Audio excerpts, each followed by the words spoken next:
Leibniz wrote. Can I just sketch it first? Sure.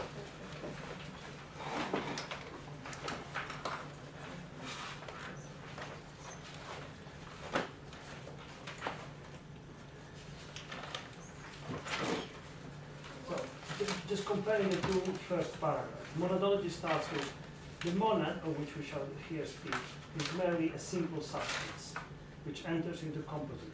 Simples, that is to say, without parts. And the first paragraph of the principle of natural grace based on reason begins by saying substance is a being capable of action. It is simple or composite. Simple substance is that which has no parts, composite substance, and that is more or less the same. What becomes lost, what is omitted in the monadology, in the more extended version, it is first sentence. Substance is a being capable of function. And I believe that we have gone very far, very deep into trying to understand what a monad is, what monads are. But without this fundamental element that monads are active principles, it becomes a bit difficult to really, we're missing something that is key. Because the whole idea that John started proposing 5 years back, the monads would be natural laws, scientific laws. And those have an effect on the world. So in a certain sense they are active. But if one only thinks of the monad as a merely simple substance, without the element of being active, of being doing something, and one that it's very difficult to understand why there would be laws or why they would be shaping matter one way or another, and why they would have the peculiar quality of being to have possibilities. It's a very strange way of being active because it's a passive activity. They have possibilities and they can merge with other things and so forth. So I just wanted to point these out at the beginning of this last round on monads before we become lost forever. Yeah, I mean, there's I've got a quote here. I mean, from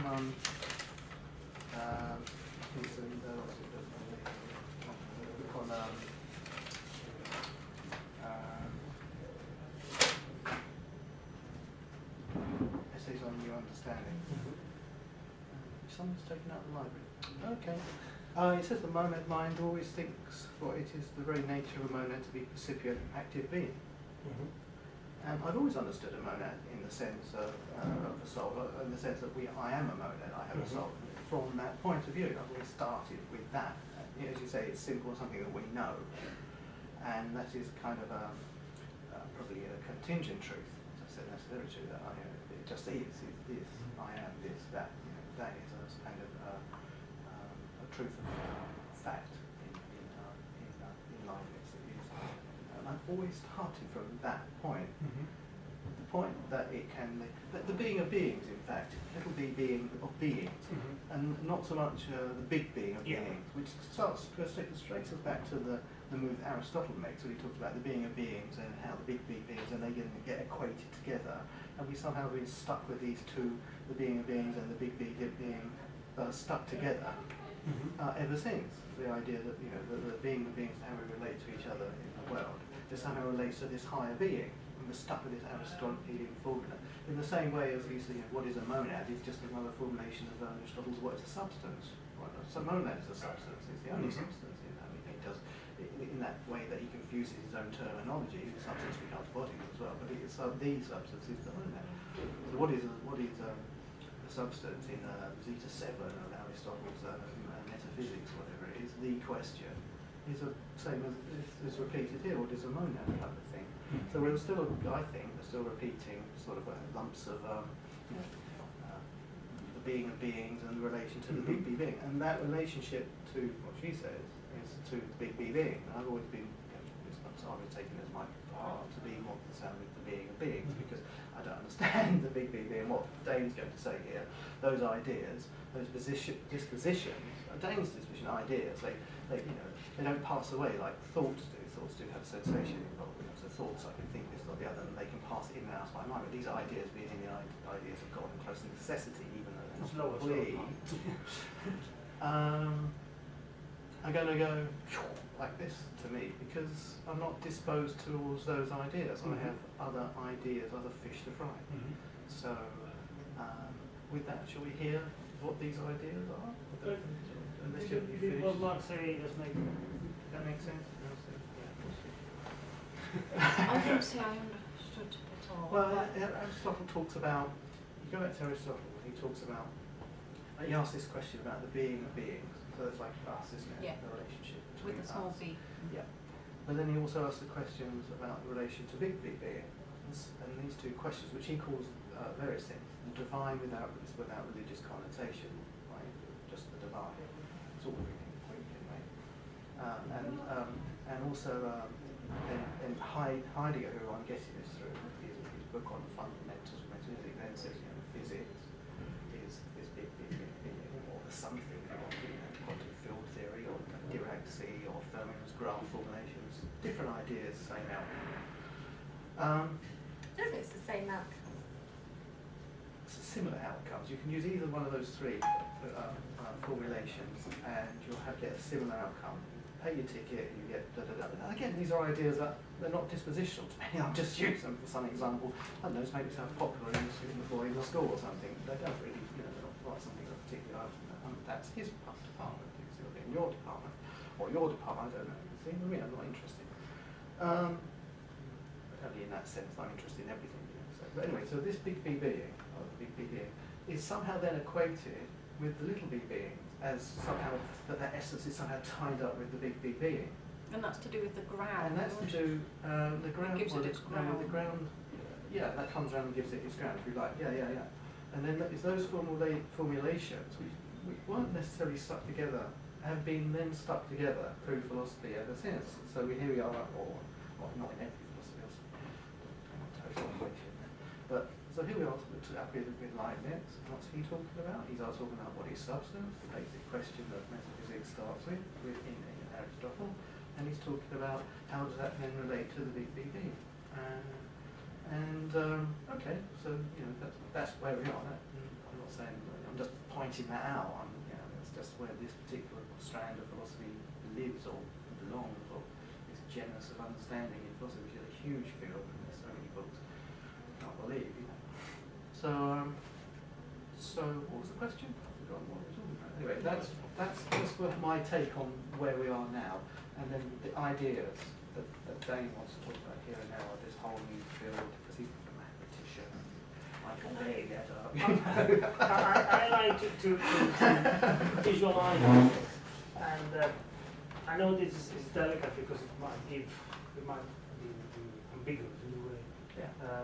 But it's hardly follow what if I can sum up what you said is that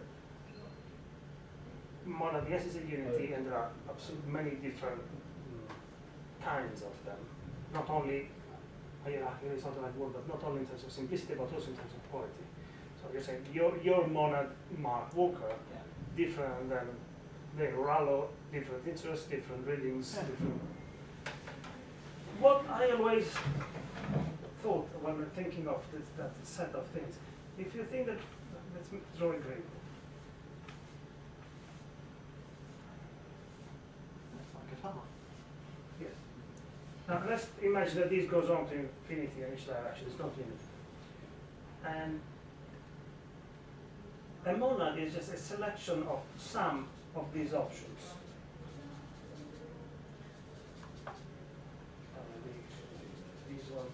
I don't know if they should be connected or not, maybe not necessarily. This is the composite. Well, if out of an infinity of possibilities, a monad is some of them. Yeah. And this is the way I always sort of visualize it. I need to visualize things to understand them. And it seems to me that it's a good way of starting, because Stewart would be a completely different distribution of this, and I would be a different one, and Lauren a different one, and Tamsin a different one, and then so on and so forth. And there's probably an infinite number of these. Yeah. what I can't see, sometimes people think, is they say, oh, if there's like an infinite number of, there could be like an infinite number of us, me, you know, that could be standing next to myself except I've got green hair or something in that world. You know, these infinite worlds, but wasn't Leibniz saying there's only one concept of me, and that thing next to me in the other parallel universe is, you know, is another individual. It's not part of this world. It's not possible in that sense. Yeah. And so you do agree with, you understand? Do agree Yeah, with I I get that. I'm asking you then, because I don't know. Well, my understanding of that What do is you think? it's a different, isn't it? Further along There's the one lines of concept of these, me, if you like, One each of world. these terms make something possible, another thing not possible. Say that's me, and you just move one. Yeah, That's a different, Entirely, different concept entirely. entirely. Yeah. entirely. Yeah, okay. That's- That's Apparently, I once saw somewhere that in chemistry you can have a molecule which is symmetrical to another molecule. So they've got the same element distributed in the same way, but they're mirroring each other. And one is fantastic, you cures all evils, and the other one kills you. And yet there are the same elements in it, they're just distributed differently. So imagine that. Right? But just to the terms in again, just think about the being of being. Look at then Heidegger. When you come through Johnny's class, which he talks about Heidegger in the what is measured, not what is it, identity of difference, and he's talking about the belonging together. The together part equates this big being to that whole identity, the Parmenides statement about it. It's, the identity being. But the leap out of that propositional being is into the belonging part of it, which is, I understand it, is a different. You know, it's not propositional logic science. That's the together side. So the other side, which is more interesting, That's is to the put all belonging. sides like under one closed thing. So like in one basket, so if there's only like where's No, it's not, because what he's saying is simply, I think, he's like, it's more closer to more sort of an instinctive understanding or a movement, which because like Heidegger talks about the original Greeks with their understanding of they had a kind of straight, direct relationship with the world in their relationship to being.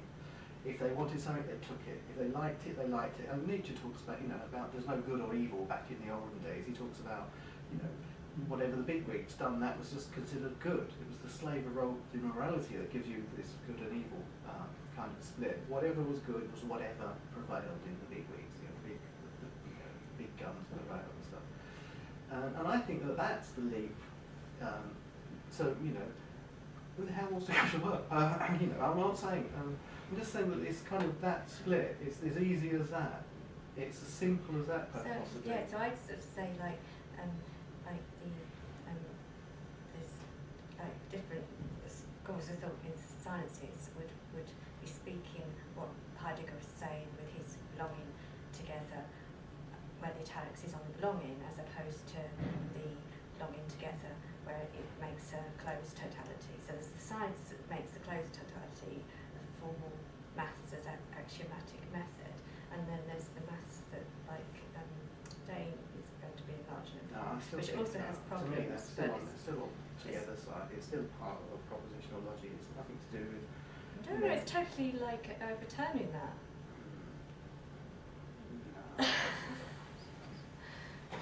No. Not if you have a conception that of the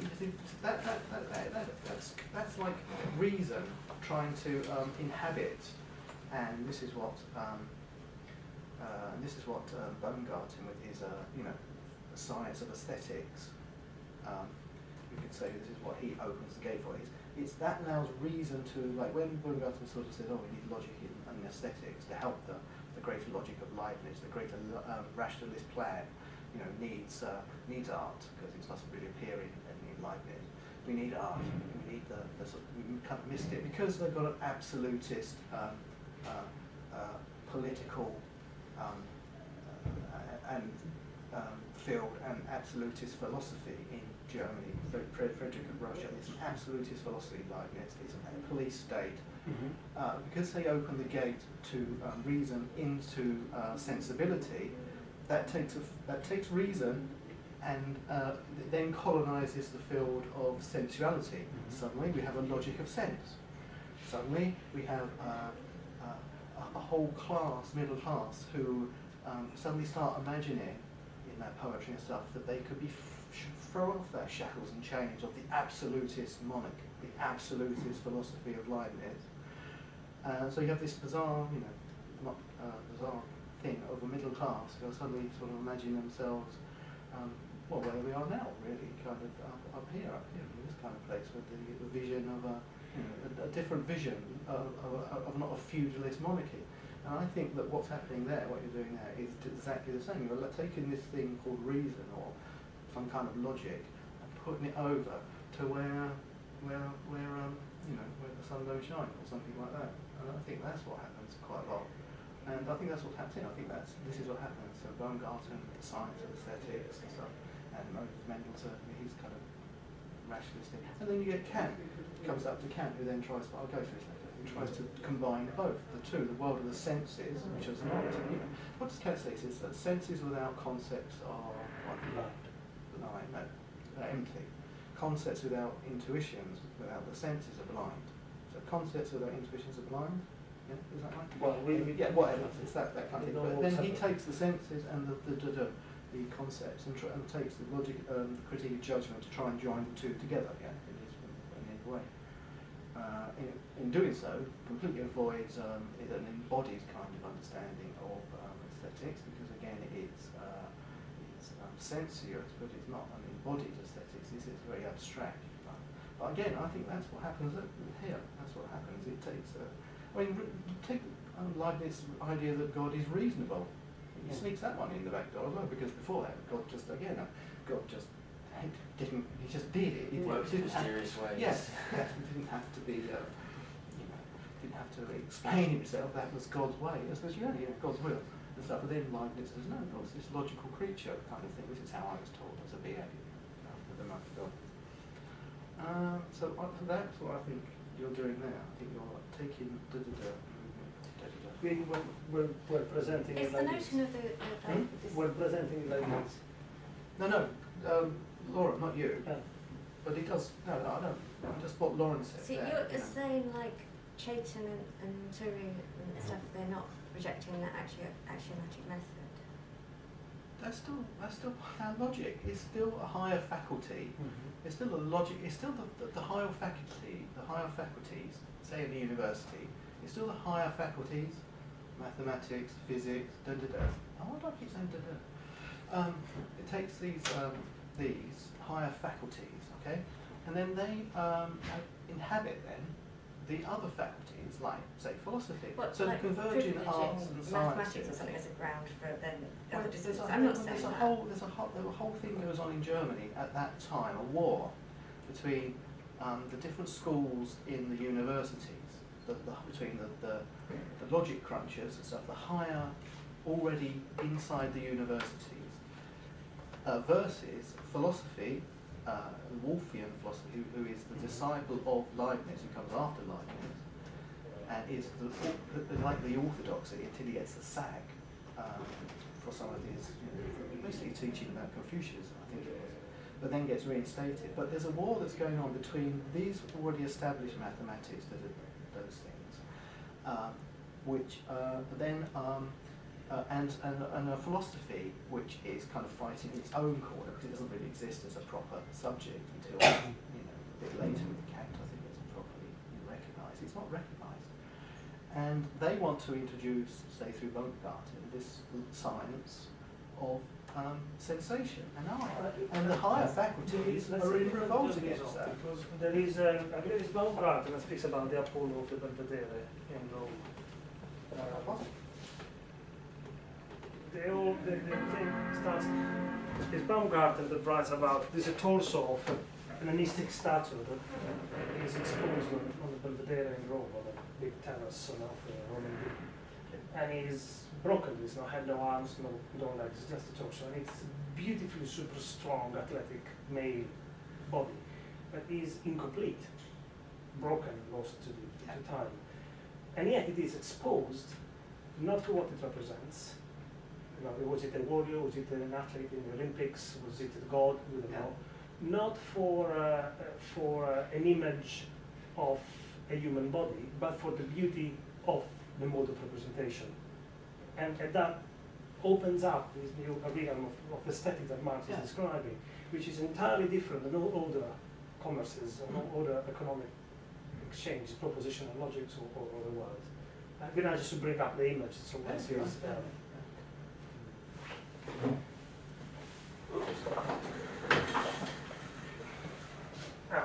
But now we need. Now we can't use it because there is. We need password. Nothing. Nice attempt. Unless you want to find it on an iPad or something. I believe it's called the Apollon of the Belvedere. And why was it valued? Because it was broken? No, it was valued in itself. That's somehow it's a leap. It's a paradox in front of the propositional logic that Marx was well, but Leibniz's idea of perfection, it would be this is a broken. It's not perfect. Yes. It's broken. It's not good. It's not good. It's broken. And that they sort of come to this idea that there's an aesthetic to it. That's what you're saying. Yes, and the aesthetic is something that is in itself value. Then it becomes unpacked by I don't know Baumgarten, but it becomes unpacked becomes official with Kant in a certain way. Yeah. This is the same time when the gallery starts, when rooms, those paintings, all the rooms covered with the walls covered with paintings in the 18th century. Where art receives a special place and is no longer there for the sake of religion, for honoring the power, for the corrected city. It becomes something in itself. And Marx is absolutely bringing this up as a passage, I think. The reason why I find Leibniz so interesting is I think that ways of making art now are completely blurring this distinction again between this aesthetic area, so well defined, so Rancière calls the regime of the aesthetic regime of art, separated from the rest, and the propositional logic. Somehow something has shifted to a point that these two fields can no longer be kept separate, so clearly separate as they were from the 18th century. Nope, it's just torso of Belvedere, try that from those house. Because my gets called art, it's clear and confused. He has these levels, doesn't he? So I read a bit. That's from the new essays? From the new essays? Just notes on various sources on what he says. He says, hey, we sometimes comprehend in a clear manner, this is Leibniz, from somewhere in here. It's the preface to the new essays. He says, we sometimes comprehend in a clear manner without any doubt whether a poem or a picture is well made or not, because there is I don't know what, a je ne sais quoi, that satisfies or repels us. What he's saying is that in clear thought, everything can be determined. Everything finds its place. But this is only what God, isn't it? It's only what God can really find this. And we're always in this position, as you talk about the infinite, of having to find the next bit, what kind of thing. So they're clear but confused, which means to certainly make the leap to Kant, that it's the play between the understanding and the imagination, and that quickening in the soul that he talks about. So the play between the imagination and the understanding is prefigured back down here in where Leibniz and then Baumgarten talk about this clear but confused picture, which you look at a picture where all the elements are there, so it's clear, but it's confused in the sense that you don't know how the bits go together. So when you're looking at it, multiple, or a book or something, or how all the bits go. And this is the quickening that you find then in Kant, in the quickening plane, the understanding, which is a categorical understanding, the logic part of it, and the imagination, which is how the bits in the sensibility are combined and put together, isn't it? I don't know, again. Just shoot me if I say that, or if I get up. Anyway, so that's. Following on from that sort of thinking, then, if you took Gilpin's picturesque, is that sort of a dumbing down then? Because you're, well, it's that sort of idea. You have a checklist of things to put in your picture, and they go in a certain way. Because Baumgarten, because he's still between the two, he does have rational, logical ideas how to construct. He's between the worlds. Okay. He does have logical. Or another one you can think of is Hogarth in his, what is it, the many, the one in the many, or the beauty. Oh yes, that fantastic print of the various hats. Yeah, but he's got this kind of saying in his book on aesthetics about something. It's multiplicity. They've all got these kind of formulations about. There's the one in the many. imagination. There's a small print. So here, the thing is, I've got 80 pages of 50 pages of notes on Baumgarten and Moses Mendelssohn. If Baumgarten is the more rationalist side, Moses Mendelssohn is still a Leibnizian. It talks about the psychological motion side. I know to read it takes 50 minutes because I read it on the train. So I'm trying to get it out. Select some bits. Yeah. So all right. So one of the Baumgart has these rules, for constructing art, poems is his paradigm, so he has kind of he celebrates three criteria in which unique perfection of sensual cognition can be judged. The first one, probably most important, is the richness of imagination. Means that an aesthetic idea is more perfect the more individual elements it contains, which is kind of what you were saying there, Stuart. Yeah. Yeah. So the richer is the more. Rich is more in it. Heading equals the sublime again.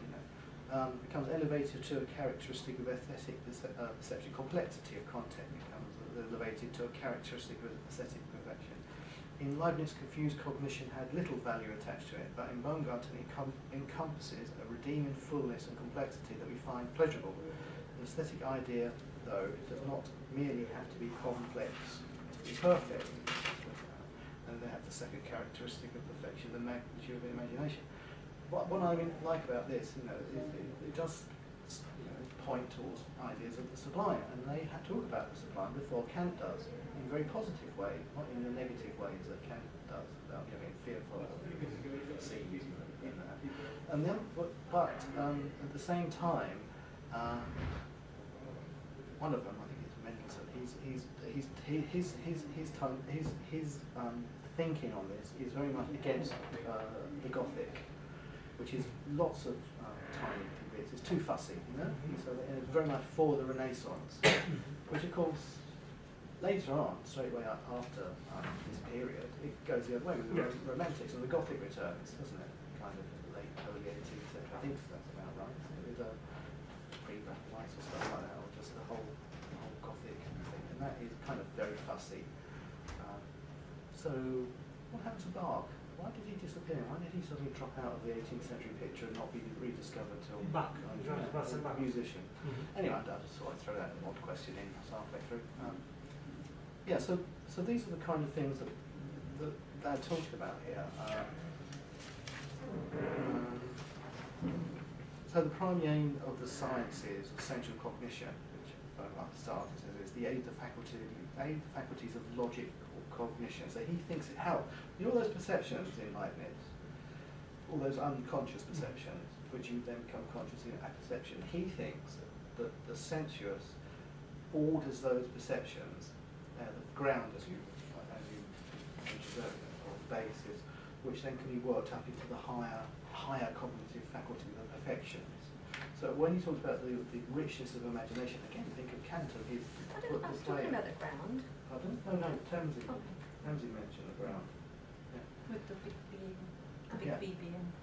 So there's those little perceptions, as it were, become, if you like, set ground, but they become through the science of the sensuous, enabling of the higher cognitive faculties. And what Leibniz wants to do is bring that in, because he thinks Leibniz is Leibniz in that time or whatever, it's not, or we haven't found it in his work or whatever. But at the same time, there's an understanding of Marx's vision of this in a book that's on that shelf probably, Eagleton's Ideology of the Aesthetic, that says that this allows the absolute, as it were, control. You need the sensual to control the people, and they kind of neglected it. But at the same time, they create a monster because it escapes from the feudal absolute. The aesthetic escapes from the feudal absolute.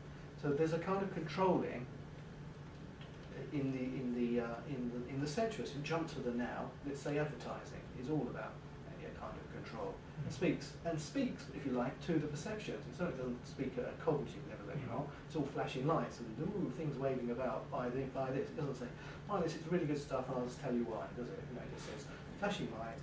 Picture. You need this. Yeah. Neurological level. Mirror neuron. Stop me! It's like some kind of. How do you spell It's because I've been writing. Because I've been writing. So this sensuous colonisation this colonisation of sense by reason has a political thing about it as well. Absolutely. Yeah. That's But it moves both ways, of course. So to see if I understand this, because then we come to try to link it back to Leibniz again. When you say that the colonization of the sensual by reason also has a political overtone, yeah, you are saying that this exists both at the beginning of the opening of this aesthetic area, when the propositional logic or the reason more in general is still taken as the paradigm, so that there should be science of aesthetics, the science of the senses. yeah. And then it escapes for a while, but then rather quickly it is taken back by... Well, lots of things happen. I mean, history. I mean, the start of history, if you like. I mean, how do the ruling class, prevail? They want a good history. They want, and this logic of sense, Baumgarten here, helps them with that, because history is very particular. It's a very particular kind of thing belonging to individual people, or an archive or something. It's a very particular thing. So there's also an education, because eventually you're going to get to the lessons. The other side of Schiller's education of man, was aesthetic education of man, a very moral or perfecting thing, which actually comes out of like the Moses Mendelssohn side, who is in this psychologically of perfection, of fitness, of man, of physique, and all this kind of stuff. And all this stuff is between Leibniz and the Kant that I think we're going to lead to. I just wanted to bring this to people's attention, because it's interesting. It's really interesting. Because it's got a political dimension and stuff that touches us in the present. So just to say,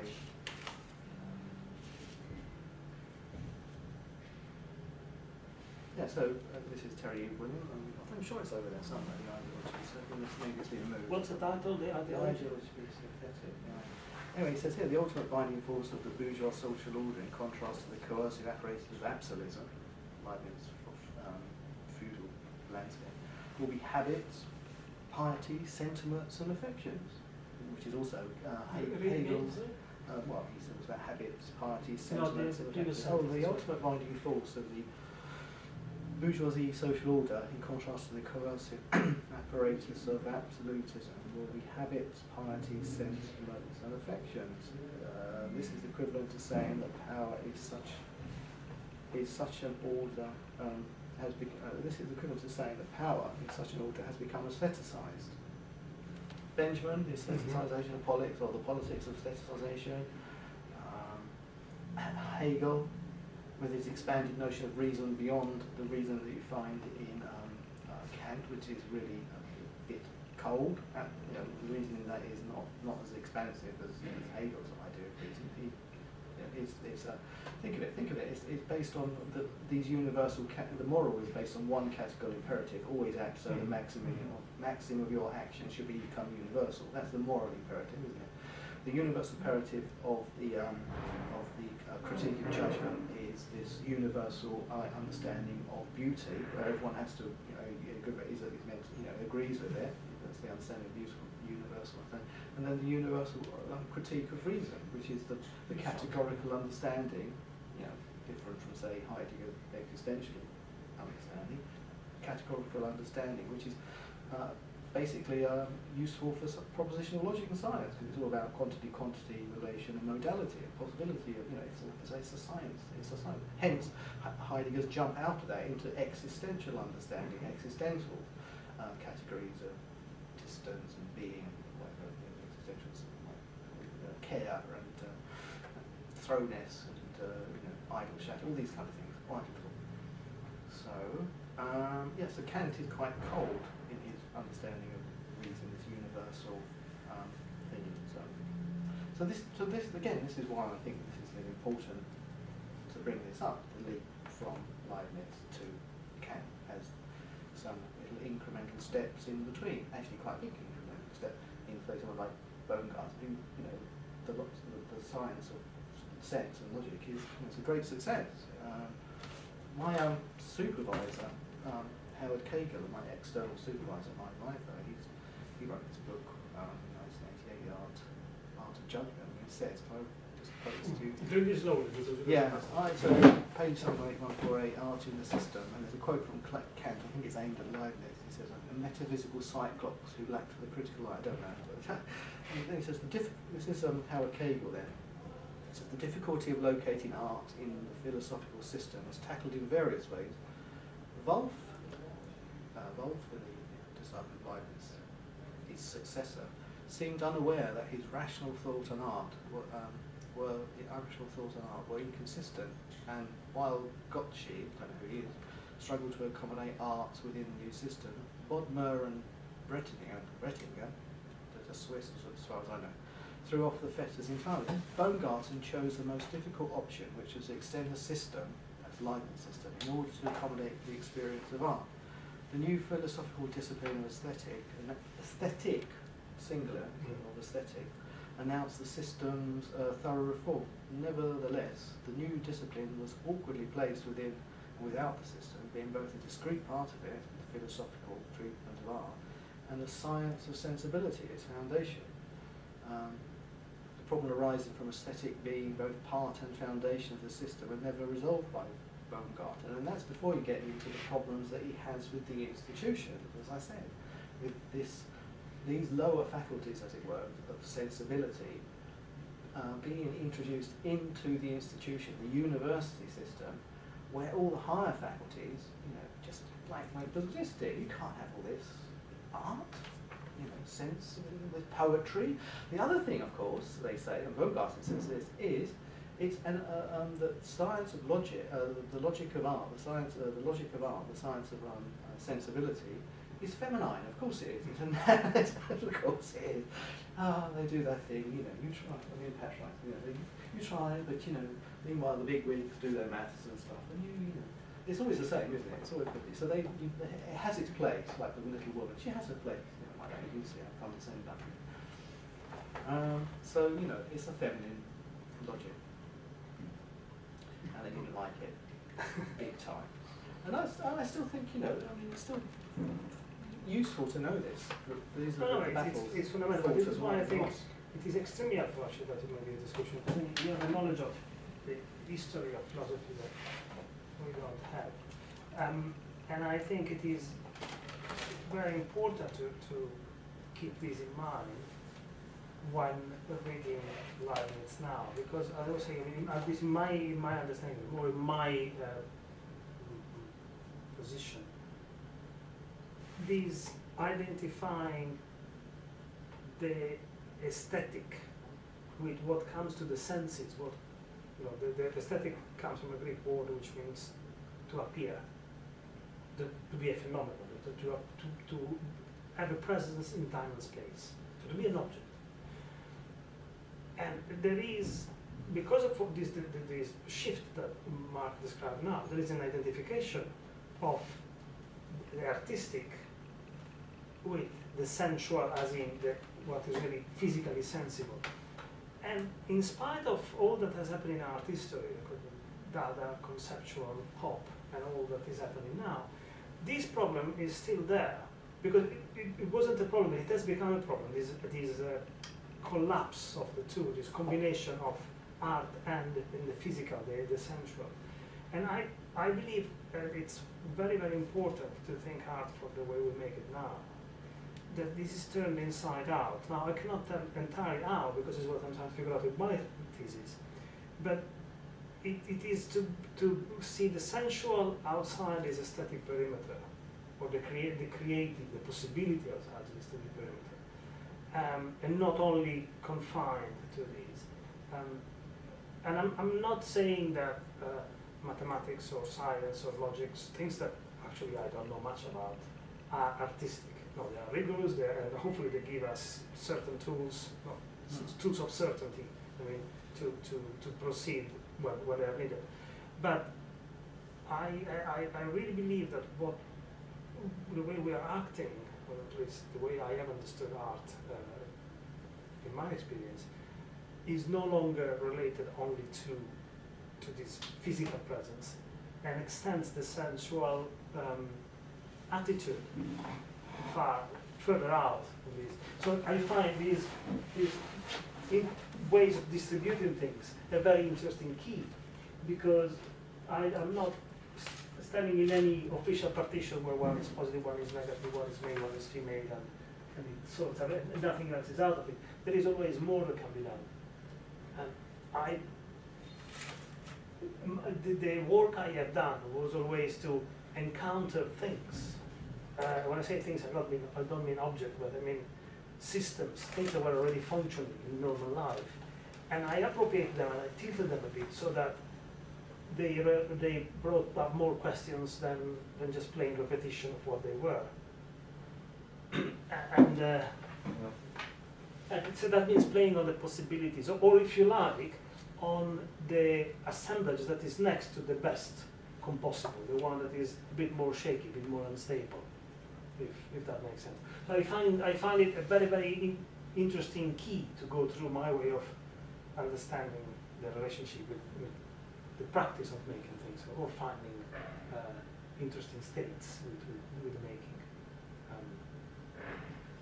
But I never thought of it in these terms before you described this passage, which probably I studied in university 20 years ago. I wouldn't forgot. So it's very useful to look at it like that. I don't know if it makes sense for everybody else as well. Not yet. Not yet. Keep working at it. You mean that I didn't explain it clearly enough?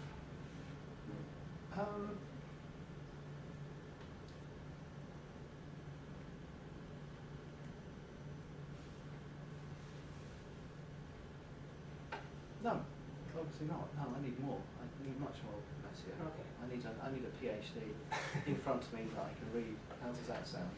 That's fair enough. Is that right? It's not too much, is it? I would hate to have said yes, I understood it. I want to see the PhD. Can I? You must be finished. Anyway, that was my. Should we have a little break from us waffling on and listen to young Dane?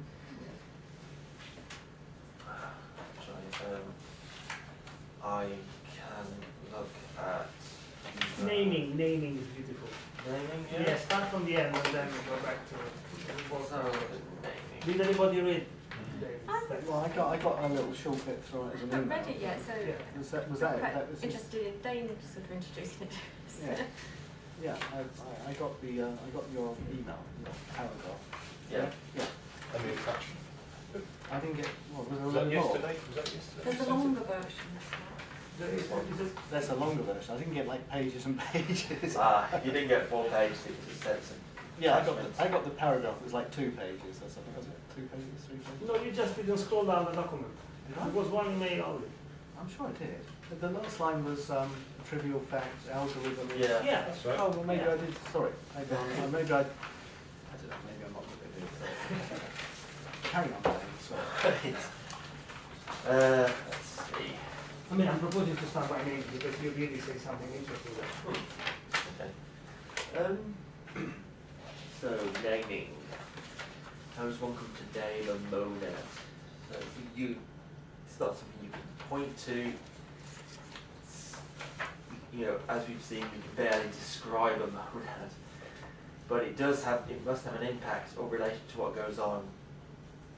You know, that it's worthy of talking about. That Leibniz devotes a lot of time investigating.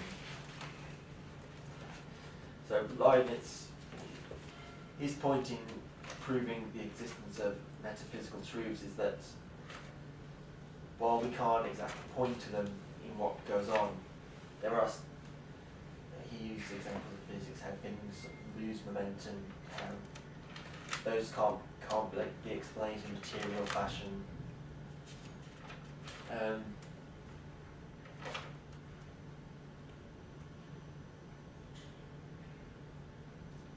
So in the fact of naming, how do we name something or someone? When we name someone or someone, what does that evoke? If I were to talk about Mattia without to somebody else without him being there, how would we know? Just to have a conversation about him without him not being there. Without what would we evoke in order to be able to say things, to be able to draw conclusions, make arguments without that sort of presence, without knowing a sort of, without having a material impact in that sense. So, like I said, we're not. It's not innate. We're not going to a point of matter.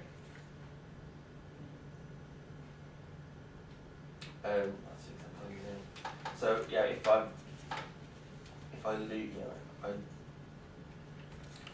wake up, come here, and I've left a few hairs on my pillow or whatever, and I come in, I don't come in and you see, oh look, that's not Dane, this is my hairs.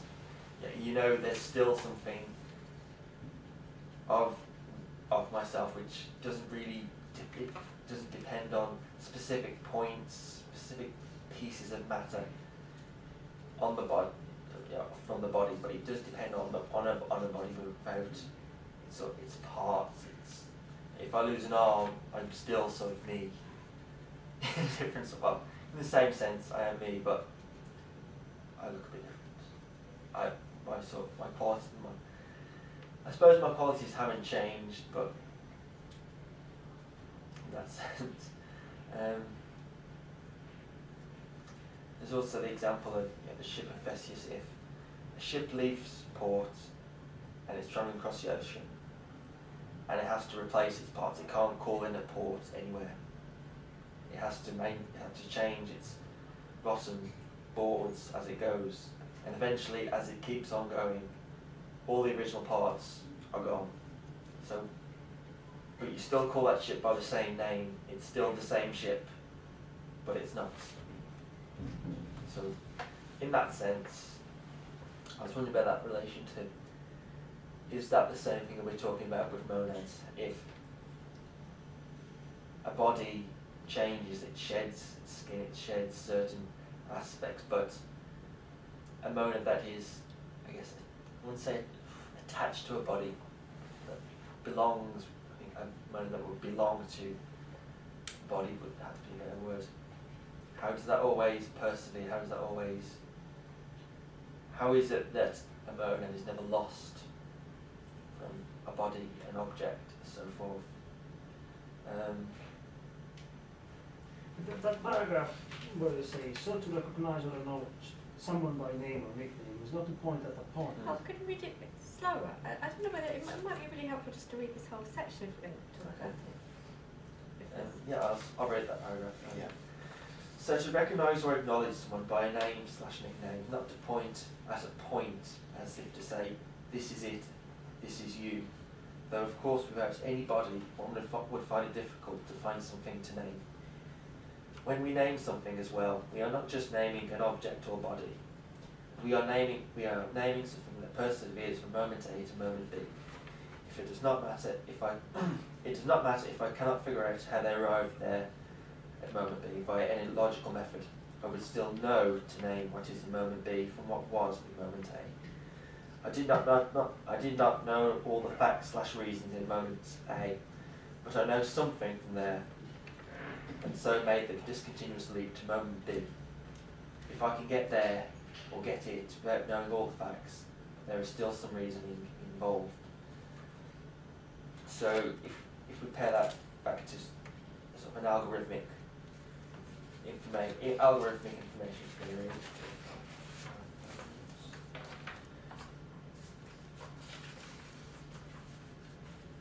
If I look at something that tries to seek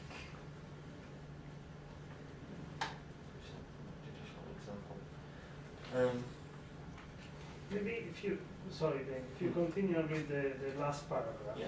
because in the middle of it there is something I found to complete the previous one. Okay. Because the previous one,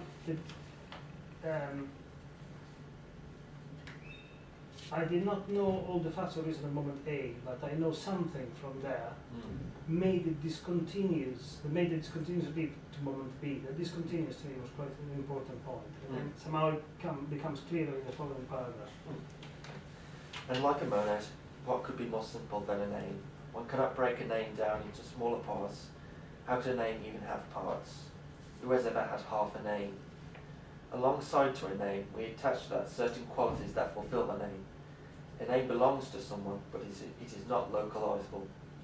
Naming something does not mean to totalize it, to completely comprehend its identity and possibilities, without nothing ever changing, and to set something in stone.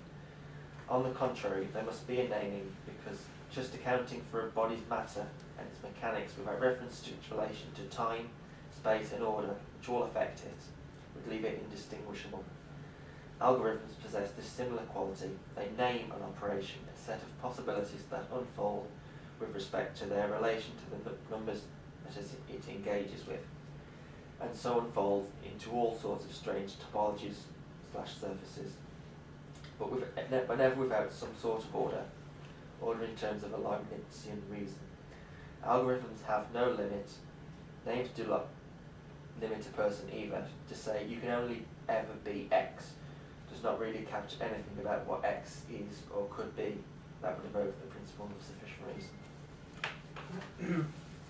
Can I just my problem is that can I jump in? Yeah, of course you can. Is when you then say it's in relation to space and time. Did I just say that? Yeah. In relation to space and time, but I would want to say it's in relation to other monads. Well, yeah, that's... I know that was not there and not implied, Yeah. and you didn't say that. Because these are these are primitive truths of facts, aren't they? A name is going to be a truth of fact, like it's just something that is or is not. Doesn't matter, it's contingent in that sense. And the characteristics of what appears, say, you without your arm and stuff, are based on a coherence with other monads. So let's imagine you have some kind of total personality breakdown, and this happens. People have multiple personalities, don't they, and schizophrenia and things like that. How that's where it becomes problematic. Is this the Dane? Is this Dane? We're still calling you Dane, but and people do really change. They become other people, really change. There's a problematic understanding, and I think you've got to make a judgment in that situation, in that case. And I just try to think of this as an example of problematizing the nature of the name, because the qualitative change that has gone on, there was simply change, Dane. And you see, it's just a problem. See, I can't resolve it. I can't even think about how to resolve it. Is it still Dane? Is it the evil spirits that take it? But is this not to do with why Deleuze gets interested in the idea of the schizophrenic? Thinking about the grid up there and what you said about active, I don't see those as fixed. Those squares, if we're simplifying to that, are always moving. Different ones. So maybe the problem with the schizophrenia is that there's a level of activity that is higher than is kind of acceptable, or that there's much more movement. Is it something in But what is interesting is that we started with the other example about the certainty of the name, which I brought it up here because I like that one could not fall for the usual, the name doesn't match his object, and then we drop it, we refer to an abyss. The first example that they made was that what if I shed a few hair? What if I lose an arm and a leg? Now, it's still me. So we think that, well, we can actually change the body quite a bit and retain the person. Then we could turn the other way around. The body is perfectly healthy, and whatever is the interpretation inside is completely screwed up. And again, we have the question becomes much stronger. So you're right, it's a problem that we can't even start composing. Isn't the fragmentation that happens in schizophrenia always a possibility with any mind if there's sufficient pressure possibly put on it? Possibly so, yes. Sorry, you know, so it's a kind of it's an outcome that is still connected to the. Well, it's almost like that thing that you have a spectrum, don't you? And it's like we're all on that spectrum of schizophrenia. You know, there's. But that's precisely what Dane mentions here is very important. What he says that the name has got to do with the discontinuity and to the problem of remaining or not indistinguishable. Because we have, on one end of this problem, the usual separation mind-body, basically, the Descartes problem, which is potentially age-old and returning. And on the other, there is the continuity over time, which would fit that Cartesian Newtonian model. Leibniz, precisely because speaks of relationships between monads rather than the relation between the monad and an absolute background of space and time, really comes up with something different here. So, without going to the extent of the Rosengatari that somehow make schizophrenia fashionable and attractive in the things. If everything changes around us, I don't think they do. well, they do and they don't. I mean, They don't mean you're misreading, because they warn about like the power of deterritorialization in that sense. okay, not no, like kind of- it was a superficial comment, but sorry, let me finish this. Well, so many people say superficial comments that I think that they deserve Okay. defence. Yeah, no, they're just appropriating the term. Yeah, That's my yeah. understanding. It's kind of what man in the street would normally think of schizophrenic is not quite what they're. But what I want to point out is that the relation, all the relationships might change, and yet at the next state, although nothing is ever sort of together as one state and then the next one, the relationship will be all different between monads, and yet an equilibrium might still be in place. So they remains they, although there is discontinuity taking place there. Does it make? Well, that's where that diagram comes from, and the thing that you said about sets somewhere in there. But you have this thing, and I don't quite understand how this is holding these things together, and it could increase the number of coloured inner squares or decrease, they could shift. But it's that set that's holding them, isn't it? Is that right? Holding isn't quite the right term, but the set is the. Is that what you're sort of driving at? So those squares, they could be a physical attribute. It could be your arm. It could be a characteristic. It could be. Is this too simple, or is it? But so you could lock one of those off, or you could change. You know, it's like you might support a football team and then you change it. You know, even trivial things like that. But yet there's a set. So in the sense of a Venn diagram or something that continues to contain these things, and it's the set that is the named. Is that going to be equivalent to a Leibnizian idea? An idea which was appear in Leibniz in the mind of God as well. So, Right.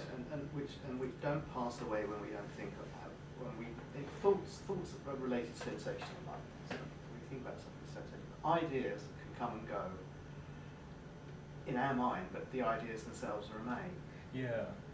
So the idea of day as a higher cognitive, intuitive function, metaphysical idea, one of the higher fragments, an intuitive understanding, which doesn't require the presence of day, is different than the noon change day. I'm thinking of the schizophrenic day, the one that's which we don't recognise, but we still have the higher idea that which is itself being impressed through the sense understanding. There must be a sort of higher understanding of not just day, but of man or something like that, if you see what I mean, in Leibniz. Yeah. Which is Let's put it like that. Let's say that which is your bits in a configuration. Mm. Yeah. So man yeah, is this yeah. set configuration. We told moves about day, moves about a bit more mad day, but the other day is still closer to the idea of perfection, which is not the day we're seeing now. The higher day, given that Dane's gone mad and he's like. It keeps saying, Yeah. We told the limits of diagrams, and we could take the Aristotelian description of a human being, which is an animal with 2 legs and no feathers. What's that? The Aristotelian description of a human being, an animal with 2 legs and no feathers. Then we can say in the 21st century. Then we can say study philosophy. Then we can add gender if we want, something like this.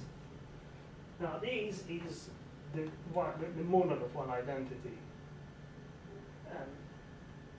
It might stop studying philosophy.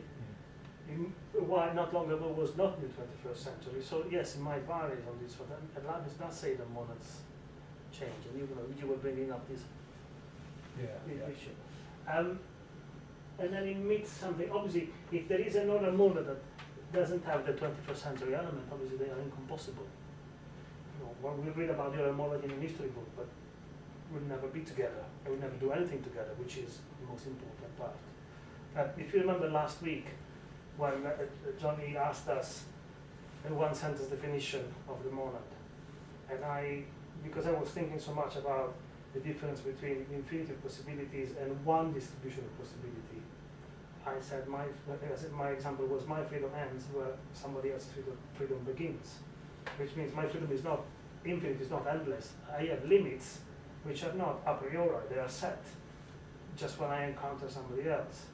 And then Johnny took it from a different angle and said, no, I don't like this because actually the point is precise that when you meet somebody else, that's not the limit, you can do things with them that you can combine. So that's the composability of the two come together. So in this sense, what you're saying about erasing one element or not, it makes sense. What is important to remember, and probably that was another bit that created a bit of confusion in the past few weeks, is that Leibniz speaks of infinitesimal subdivision, but of matter. This is not matter. Monads do not have dimensions, they're not in space and time. Their relations create space and time. So, as he says, I believe in the second or third paragraph of monadology, they are the true atoms of nature.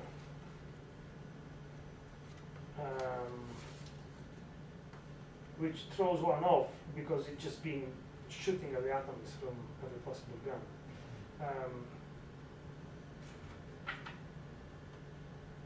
But they are somewhere there. So where does matter come into this then? I can't remember exactly. This is one of the shorter writings. The monads are reflecting themselves in God, and see reflected in God all the other monads. They do not communicate among each other directly. However, God is not there to guarantee this function. It's already inside the monad, so it's not making sure that every monad does what it's supposed to do constantly. That would be another strand of thought. But because monads have a perception and a perception, they end up it's a bit more complex. I'll try to find it. They end up perceiving other monads which have no body as matter, as bodies. So in this passage, matter is created out of laws that repeat themselves. Maybe we add these from point of view of 21st century science, where the issue of where matter begins, since we know that subatomic physics is energy, has become an important issue. But there is this interesting passage in the mirroring. He says, I will, it was, I wouldn't take everything as an absolute key that does not have to be challenged. You know, the Higgs field. Mm-hmm. Well, I just know the name of Higgs field. Well, the Higgs field is what makes matter possible, because it slows down light. So it's the slowing down of the light, and then it sort of, because it's slowed down, that means it becomes matter. So matter is just slower. The gaining of mass. Yeah, I trust you. I mean, I don't know about it. What I was going to say, whether we don't have to take it as certain, is that what I think is important here is not much how Leibniz says that matter comes out of monads, but the fact that, to me, the important concept is that he is introducing this idea, this concept, that from a set of rules that are immaterial, metaphysical, we get the physical world. It does not pose, in my understanding of this at least, it does not pose that the world is created with matter on one side, forms or shapes on the other, and then they're mixed, and we got the world. They say, well, we've got these rules that are active. And what this says in the first line of the principle of nature and grace, substance is a being capable of action. And by being active, according to the principle of sufficient reason, non-contradiction, and the mirroring of the self in God, they end up appearing as a body reciprocally to each other. Now, whether contemporary physics tells us that they literally appear as bodies or they gain mass in another way, I don't think it is that important. What is important is that he has opened up this space where something that is outside of space-time dimensions, that is a pure principle, can actually generate mass. Otherwise, we always fall into this drawing connections where we don't have enough information for sometimes I find, but I'm not too sure if I'm still doing it.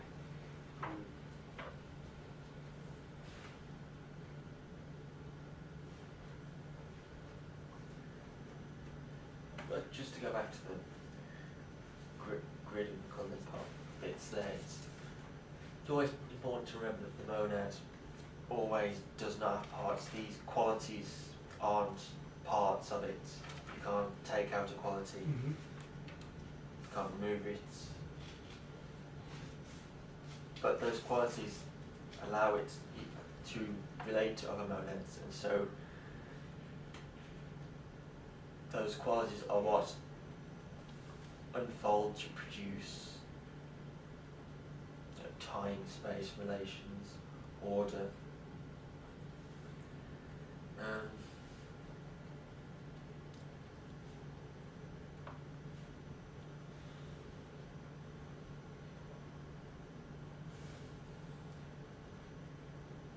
But those qualities, how they relate to the world, is through feeling, isn't it? But they are kind of activated, the wrong word. Activated, if you talk about activity, might be the right word. So if you have the senses, and then you augment the senses, say, with a telescope, then that creates a greater impression, but not a causal impression, because we're talking about Leibniz, and has to go through the big being, through the harmonious relationship of the teleological understanding of bodies with the qualitative understanding of monads, that there's a harmonious relationship between the two. So, but the impressions and the greater impressions the science, the telescope, the Higgs field and stuff, gives a greater impression, therefore gives a greater coherence to the perceptions which are the qualitative with memory, as it were. The fact that they then, those perceptions, because they have memory, can come together to form the apperception of what we become conscious of. Yeah? So in the Leibnizian understanding, the Baumgartian understanding and stuff, when you go expand the cognitive field, then you're expanding the sensory at the same time as you're understanding the qualitative, intellectual qualitative side of the monad, the intellectual side, the idea. And that is what they find as the beautiful thinking. That this is, you know, this engages with the movement, with perfection, with the ideas of perfection, you know, and also with the rationalist plan of greater cognitive understanding of the world. But the thing is, they pull, or Leibniz pulls the whole lot together. So there's a whole moral in there as well. There's a moral stance within there, because it's the higher the understanding, the greater the beauty, the higher the moral perfection.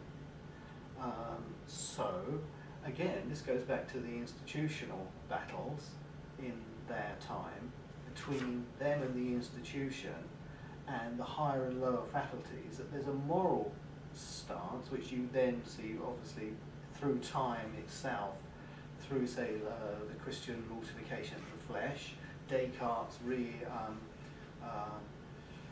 revigoration of Plato's hatred of the senses, as it were. Not, I mean, that's a bit over the top, you know, with his downplaying of the senses, through history and time, and downplaying of the feminine, if you like, because we've always been equated with that side of things, the hatred of women or the disabled or animals or something, with things that are seen as, you know, weak. They're weak, you know, weak. We see in the mirror. We look at the broken body with the limbs missing, and we look at it and we say, you know, it's not strong, it's weak, it's a child, it's a woman, and we don't like it, and we're going to beat it up, kind of thing, which happens all through history. You know, this happens now, it still happens. So, but that has to do with this equation of perfection and cognitive understanding with a kind of moral stance, which they find they have in that institution at that time. And when you pointed out about the statue with its artist as a beautiful object, it's a new departure. Yes. A complete new departure. There's a whole new departure also in the way that imagination is thought about in art.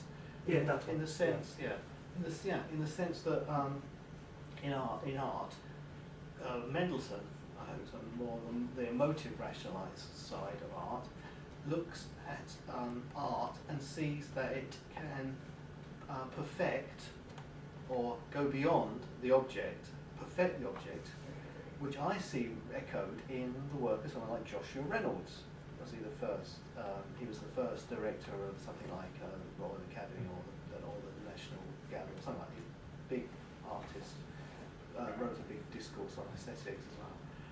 His paintings take out the imperfections. If he painted, a portrait of somebody, his paintings, they're kind of personalised, characterised, or they're painted without the blemishes. So that kind of more of a perfection. And there's a kind of there's a kind of moral understanding in this. This is why, you know, that they I think Baumgarten and stuff wanted to extend and change, or then, you know, the middle classes wanted to change.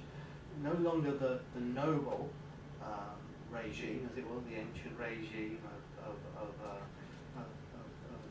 nobility and God and stuff, and physical perfection and stuff. But then you see this in 20th century politics, surely, with the Nazis or something. Again, there's this kind of cognitive ideal and stuff that you have to measure up to. And if you don't measure up to that cognitive ideal, you find this in lots of things. A lot of people still behave in that way. If you're stupid, it's some kind of moral imperfection in yourself. You're not striving enough for perfection or something. I don't feel like that. You know, everyone has something to give in my book. You know, and I can learn from everyone. But don't, Well, I these are the understand kind of and I things- agree with this argument. But don't you think then that, because what I find in Leibniz in this front is that the case he's making is that reality exists precisely because it is not perfect. Precisely because there is an equation of Hang on. perfection and completeness in I Leibniz. thought Leibniz was everything is for the good. Yeah, but it's the best of the possible worlds. Okay. It's not the optimal world where all the goods are existing. So much that he's saying that, you know, although there are evils in the world and diseases and he mentions, because obviously there are, he is not writing about it, but this is what I write, but he is in tune with the criticism that is starting to go around about torture, for example, that then a century later will be with the full enlightenment with Beccaria in Italy that says, well, if you want to punish somebody, don't touch the body, lock him up or lock her up, that's it. You know, to restrict freedom, there is no point. The whole discussion that Foucault makes in Discipline and Punish, it is in this transition. But he says, well, this world is the best of the possible world we have, and it keeps trying to adjust itself in better still solution until something in comes in again and it goes all in disorder and then you start. Or at least, it's not that it goes back to the starting point, but it takes a turn in a new direction, so all the compossible change, the rules change, and then again you have to start combining things that can coexist. And is this the bit where he's talking about the clock maker in the letters to Clark? Is that But the clockmaker in Letters to Clark is a bit more specific, because Newton's system was linked to the image of a clock, because it seemed also visually, like everything spins, goes around, and all these wheels. And since it allowed prediction, and it seemed to have explained the world in its entirety, the idea of the perfect clock, the universe is a perfect clock, came as a metaphor. However, Newton himself was aware of it. His system allowed to calculate to perfection only the relation between two bodies. As soon as you had a third body or more, you had to make approximations. And that's the sort of the open gap where then relativity will filter into the Newtonian system 4 centuries later. So it's not that kind of. Actually, Leibniz criticizes Newton via Clark. This is what it's saying that God should be a very poor watchmaker if he had to intervene every so often fixing this system that is going off. Because the problem was that with 3 or more bodies, you could not calculate an orbit precisely. So there was always the risk that the planet circulating around would either collapse onto the sun or vice versa, spin outwards to somewhere else, Star Trek dimension. And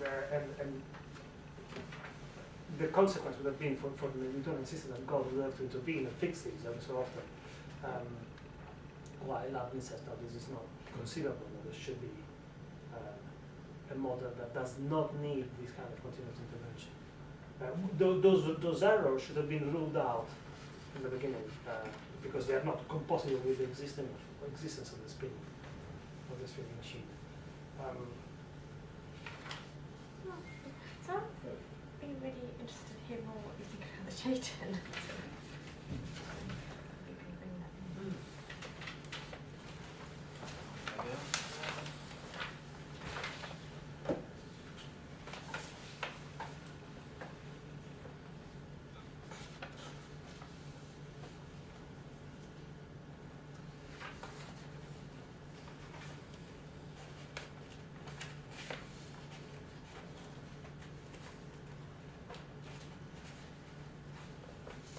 While Dane's looking for that, for a second, I just asked Tamsin about, because we're talking about like this aesthetic that kind of escapes the absolute and escapes into the world and ideas of perfection and stuff. I was wondering, I would think, I don't know what, about your wedding dress in the sea. Yeah.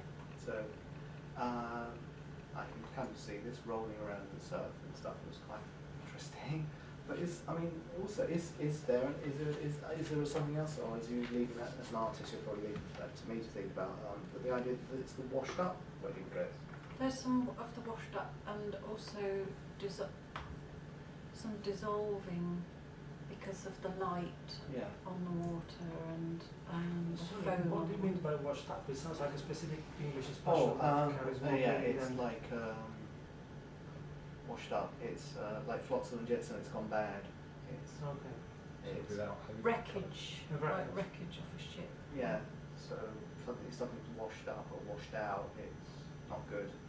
It's like gone Well, it's wrong. not that it's not good or gone wrong. Well, if somebody's washed up or But washed it comes out, from a previous if life. somebody's washed out, let's say, similar, not quite the same, not as washed up. If someone's washed out, that means they kind of, it's like something lost its colour. They've lost. No, the washed, but that's not Yeah. washed up. Washed up. Washed up on the shore Okay. is the power of the storm and the waves, and then No, then I understand. Yes, it was in those times. I did not think it had been washed, or that washed up because Washed of up. drifting from the sea. Yes. But washed up, washed out, it's too close, I mean, not to steal it. There might have been something about in there that, because the idea of perfection, and this is a strange aesthetic that has grown and grown in the modern age, isn't it? Because in the Victorian age, nobody just got dressed in, normal people got married in their normal clothes, and there wasn't a big service. Anyone seemed to get marry someone else back in those days. I don't know too much about it. I know it wasn't like the big to-do that you have to the expensive, emotionally wreckage kind of to-do that you had. And that could be kind of emotional wreckage. You see, washed up again. That is to me what's been speaking to me out of Tamsin is just thinking about what wedding dressing the surf kind of thing. And I'm just thinking about this, and thinking about this in terms of the Leibnizian, the aesthetic, the ideas of perfection, idea of sensibility, and how it can control society. And someone like me, it's just to spend that's a lot of money on a funeral. It's another one that's also got a very similar kind of aesthetic, custom, habits. So we talk about the pieties and the sensibilities. Well, not the piety, the pieties and the sensibilities and the customs and habits of the aesthetic, and how they've grown in these strange lines from this kind of point in terms of science of the aesthetic and stuff. And just kind of understand. I'm just trying to make a space. So now Dane is probably prepared and ready to go with his Chaitin. Not quite, but I think there you go. So start off with. So people like Chaitin, Gödel, they both build on how Leibniz uses mathematics to explain not only the material and physical world, but also the metaphysical world. Why the metaphysical world has a sort of reasoning in order to it. And the problem with Newton, Clarke, the materialists is that they figured their mathematics explained the material world, and then they stopped because mathematics explained everything quite nicely. They didn't extend it into metaphysics because you can't use the mathematics to explain the cause-effect. Newtonian mechanics doesn't extend into the metaphysical world. It's incompatible in that sense, and you can't find reason with that sort of mathematics. So to start off with, Gödel. This is one of my favourite stories. He was heavily influenced by Leibniz.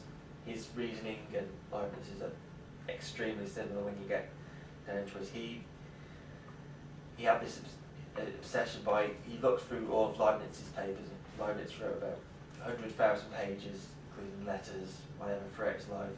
And Gödel went through all these letters, and Leibniz marked each of his papers, everything he did with a number, so he had a filing system basically. And Gödel noticed that through everything that he sorted through with Leibniz's work, there were numbers that were missing, there were letters,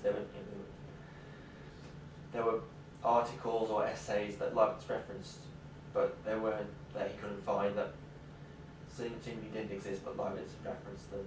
And he came to the conclusion that somebody must have suppress these discoveries of Leibniz, because Leibniz had found a way to harness the infinite power of the human mind to solve all problems, to realise that true power, but somebody didn't want this information getting out, so they were suppressing it, and they killed Leibniz for it, and they killed Husserl as well. He was very paranoid, had a very active imagination. He had an obsession with, like Turing, had an obsession with Snow White and the poison apple. He thought about how... The goat. Well, same obsession with Snow White and the poison apple. He had this, he always used to go see Snow White at the cinema. He did become quite obsessed with it. And he just figured that... But Otis was afraid of ghosts pulling his feet when he was asleep. We are not alone in the... No. So, imagine papers like he'd burnt or something because they were too like... But he didn't see it that way. He said, no, he would have been burnt at the stakes, so he decided to dark burn. forces. Like, why would he go through his own? And there's another story about where he was trying to prove this to one of his friends, Carl Menger, and Carl Menger replied that Voltaire's writings did a similar sort of thing. They were writings that couldn't be found of his that he'd reference. But God replied that nobody ever became smarter by reading Voltaire, essentially. Voltaire being a harsh critic of Leibniz. Yes. The idea that Leibniz is that all was for the best in the best of all possible worlds was quite hilarious when you actually... There is in this Yeah. book, and there is an excerpt from Voltaire Candide, which is actually highly enjoyable if you haven't read it. Oh, yes. But he criticizes Leibniz immensely and raised it.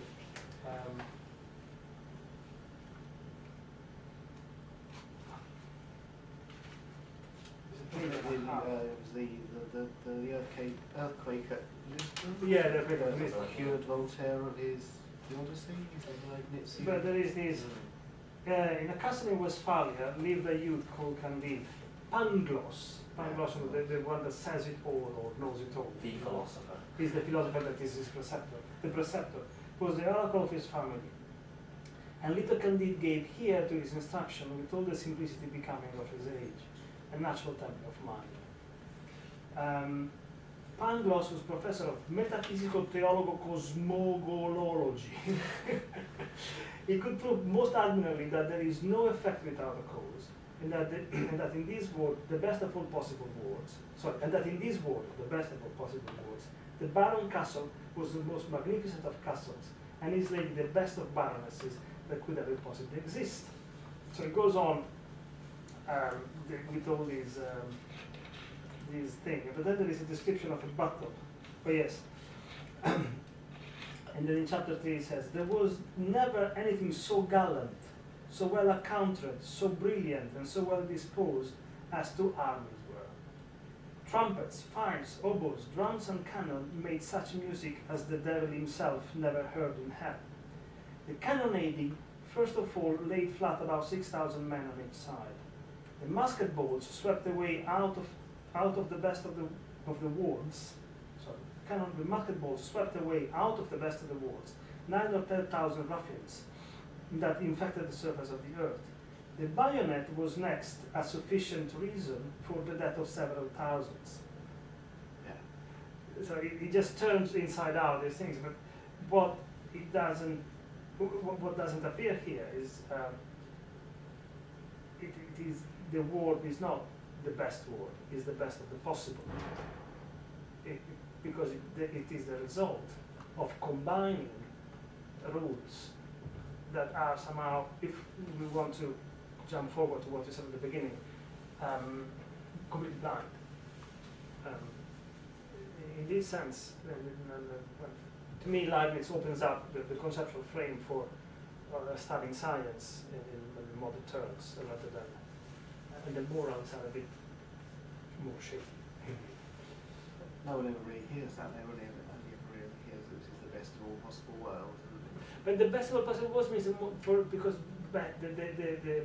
the moral element of him is, or the perfection rather, is a measure of completeness, of amount of realization of possibilities, of the greater number of results out of the simplest causes. This is the way he puts it. I'm not saying it is a viable way to describe what is better. It kind of points towards problems in moral philosophy, you know, if one life can save 100, you know, or things like that. Mm-hmm. I mean, if the death of one can save 100, you know, those kind of problems, isn't it? It's quite, you know, problems in proper analytical moral philosophy, which you can't go into here, but which just point in another direction for those kind of things. Sorry, I don't understand. Well, you know, best of all possible worlds. If by death, you know, if putting me to death like saves 100, will you put me to death? Oh, I see what you mean. But that's why I'm saying that the moral is far less easy to keep together, and when the perfection is completeness, is not perfection morally. But when he pairs reason with grace, then the other side is far more arguable, and that's what that picks up on. But it's far easier to make fun of it than to take it apart. There is one thing I want to pick up before Dane talks about Chaitin, gets to Chaitin. I think picks it. And this is the problem about terminology in Leibniz, which tends to be all over the place. We talked about this before, haven't we? And it says here, I mean, in Benson 8 books, in Benson 8 talks about Leibniz, talks about this. He says, with very few exceptions, the use of terms reason and cause are interchangeable. There's a tendency on Leibniz's part to confuse reasons and causes can be explained and not justified. And this is because Plato and Aristotle used the Greek word aitia. Which was that? I tried to look it up and it just said like aitia.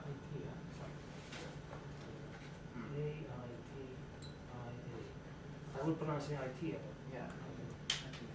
Which was translated into Latin as cause, and eventually causa, C-A-U-S-A, causa, is that right? Causa, yeah. Causa, right. And eventually into English as cause. So regarding Aristotle's doctrine of the four causes, only his so-called efficient cause, which you pointed out before, you know, only his efficient cause seems to deserve the name as a cause as modern people understand it. But the crucial word for Aristotle is this aitia. But as both he and Plato usually employed the word aitia, the word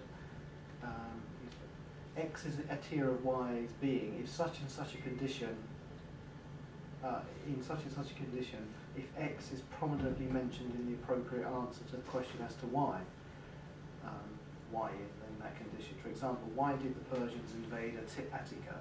Because the Athenians had raided Sardis.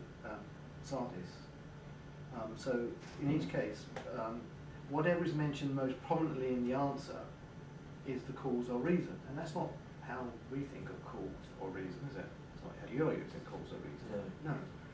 So this also explains the problems that people have when they come to why is the statue so heavy? Because it is made of bronze. Well, that doesn't sound like a cause because it is made of bronze, does it?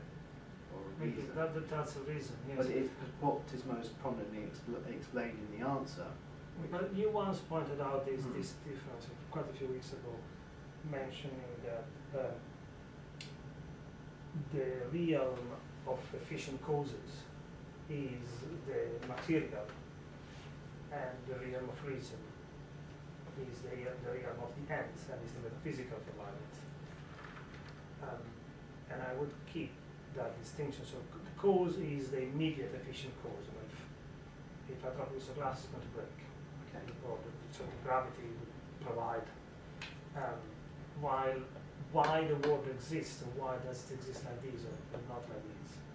But why the world exists is is a question that one poses to reasons for existing. The telos is the reason for life. It's more than I will understand the reason as more in a teleological sense, or in a wider, the reason is outside the mechanism of the world. And this is what Dane says in his article about cause and reason. You can understand the cause and not the reason. Yeah. So how did you put it? Well, by looking at things, if you have, I can't remember who came with the theorem, but if in one present state you could find all the matter in the world, all the energy, you could sum it up, you could figure out where it's going at what speed, you would be able to predict with precision what's going to happen in the next moment. So, if the world was just like that, if you could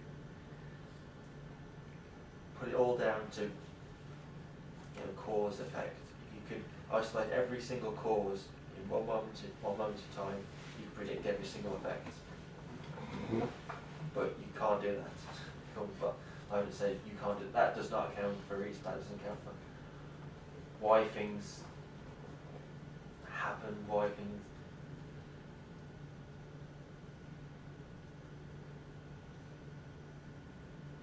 happen the way they do. It says how. It's the how, isn't it? It's the how, but not why. Why being the... Yeah, but this is why I keep going back to the fact that it opens the conception space for science, because science breaks away from the teleological approach to explanations by saying, well, let's drop the question why. Johnny often goes to this point. Let's drop the question why, because at the question why, then you go back, and at the end you always find either a lack of answer, or you have to resort to an external agent, God or something like that.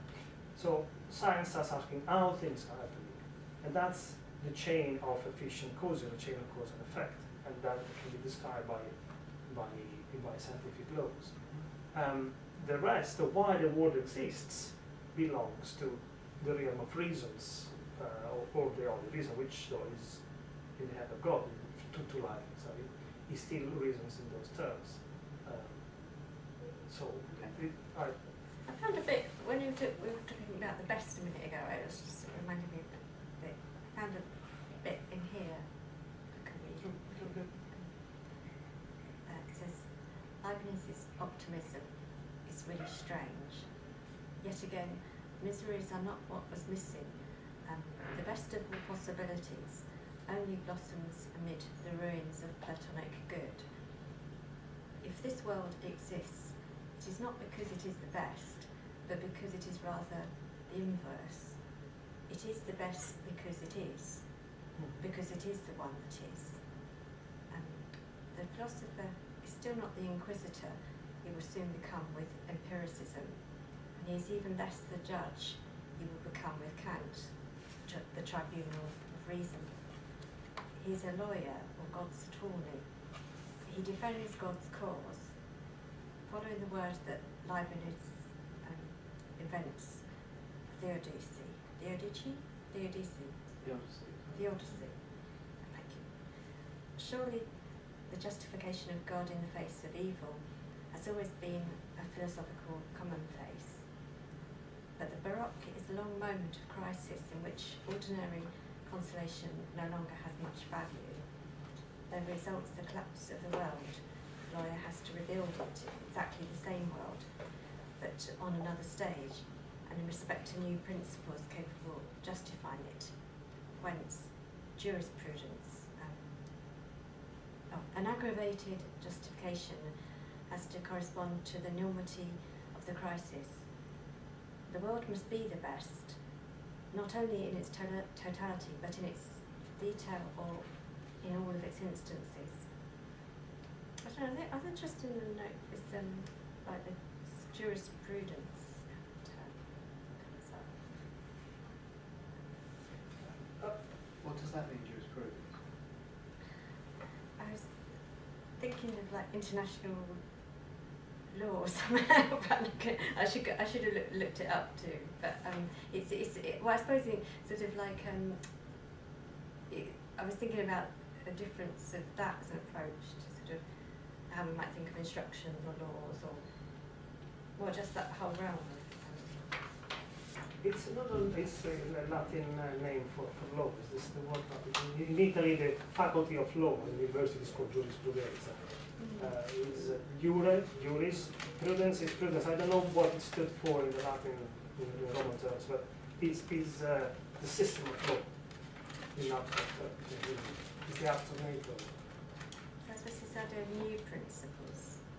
But linking these that you just read with the question that Mark brought up, to me I think that the term that is actually ambiguous, rather than some confusion between cause and reason, is the term best of the possible words. Because as you just said, it's not best morally, it is best because it is the one we have. However, it's not as simple as that, because Leibniz says somewhere else, I reject the position of those that say that this is a beautiful word simply because God has created it. So we accept everything as God has created without questioning it. I want everything in this creation to have a cause, to be consistent, to be explainable, because I want to look at things and being able to explain how they work so that I can predict how they will work. Well, the thing is, it seems to me, I thought the thing that was interesting about the monad was this kind of the notion of multiplicity. So it seems like that's the sort of thing that makes kind of it interesting. How do you understand multiplicity of the monad? Well, they're not having parts, but I was thinking in relation to what we were saying, that's what was being reflected.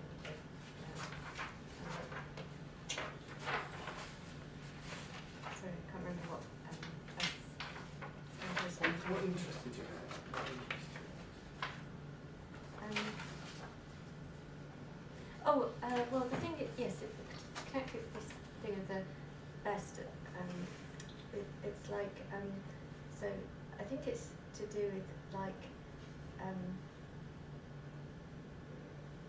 so the notion of multiplicity has the capacity, I think it has this capacity for emergence, or in that sense of change, rather than just this efficient cause relation. And so it's for that reason that it's best. I don't know if I understand fully what you're saying there, but I mean, he calls it, it's like, he sort of talks, it seems as if it's like the capacity for the new, kind of, I think the multiplicity has, which is sort of making space for him, what he's, I mean, I think this is why, like, Deleuze's cause refers to his great logic of event. But instead of sort of, like, understanding how,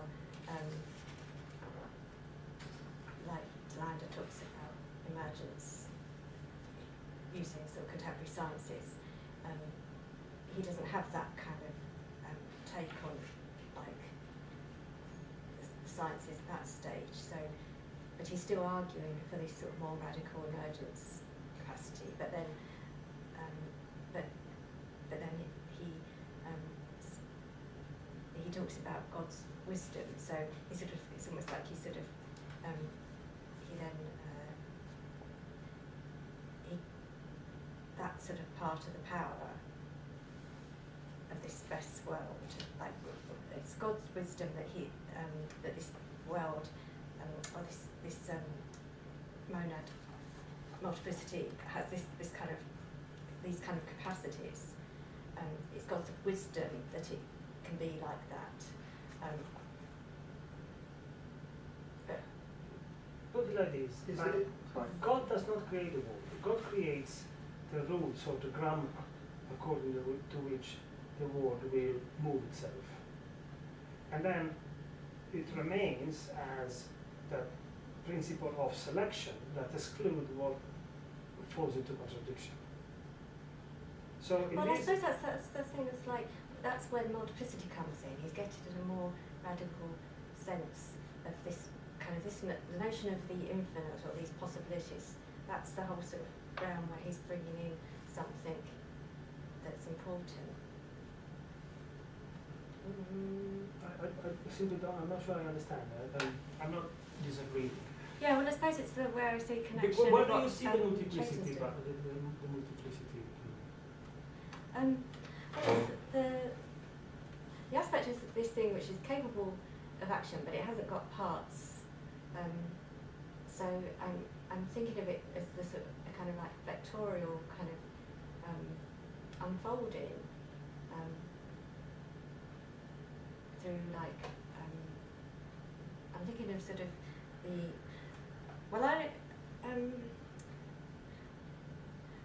I suppose the thing is that I'm thinking with the Chaitin that I'm not sure that I agree with this is like you can make these infinities can become too abstract as if they're all kind of there already to be chosen from, whereas in fact the infinity unfolds because of this situation as multiplicity, which is wrong to call it a situation, but it's in situ. Yeah, no, I absolutely think the infinities are not there ready to be chosen, to be picked from for an option or the other. That's precisely the point. There are rules that combine and Well, generate. I suppose yes, but I also find this kind of like this rule thing kind of really, it seems to be like multiplicity is this sort of movement that it's this sort of mobility.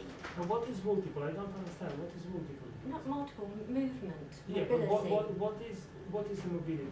This is the well, I think it can be like orientation and pattern really. So no, do you but call the pattern? reference to Leibniz. It's not what we can do No, with no, Leibniz. no, but the thing is, it's like this whole thing of like, Chaitin refers to subroutines, but this is a slippage of like, where is it?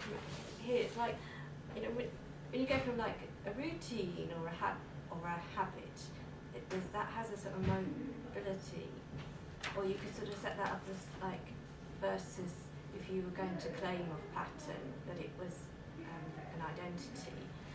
I wouldn't claim that, because I'd claim pattern has mobility. But there can be a sort of slippage into making. But really, you know, the pattern can be an instruction, can be a law, can be a rule. So it's the same. We're talking about the same thing here, but how we talk about it, because it kind of like makes it into something that's sort of like a closed kind of thing, or I suppose that. Is it the interrelation of several patterns or several sort of laws? I suppose I sort of find the kind of staying within the realm of like insisting on instructions and laws instead of sort of the more primary zone of this mobility that enables that can sort of, it's like a vectorial kind of capacity that allows well, it's like the patterns rotating or spinning. You know, you don't even have to talk about a rule, but that can generate something. So that's that can be there's emergence in. And where does a pattern end? Like where routine, where you know, there's just like a sort of when you have sort of instructions, they sound too like they've got borders and limits. Whereas when you talk about the multiplicity, that there's always that blur.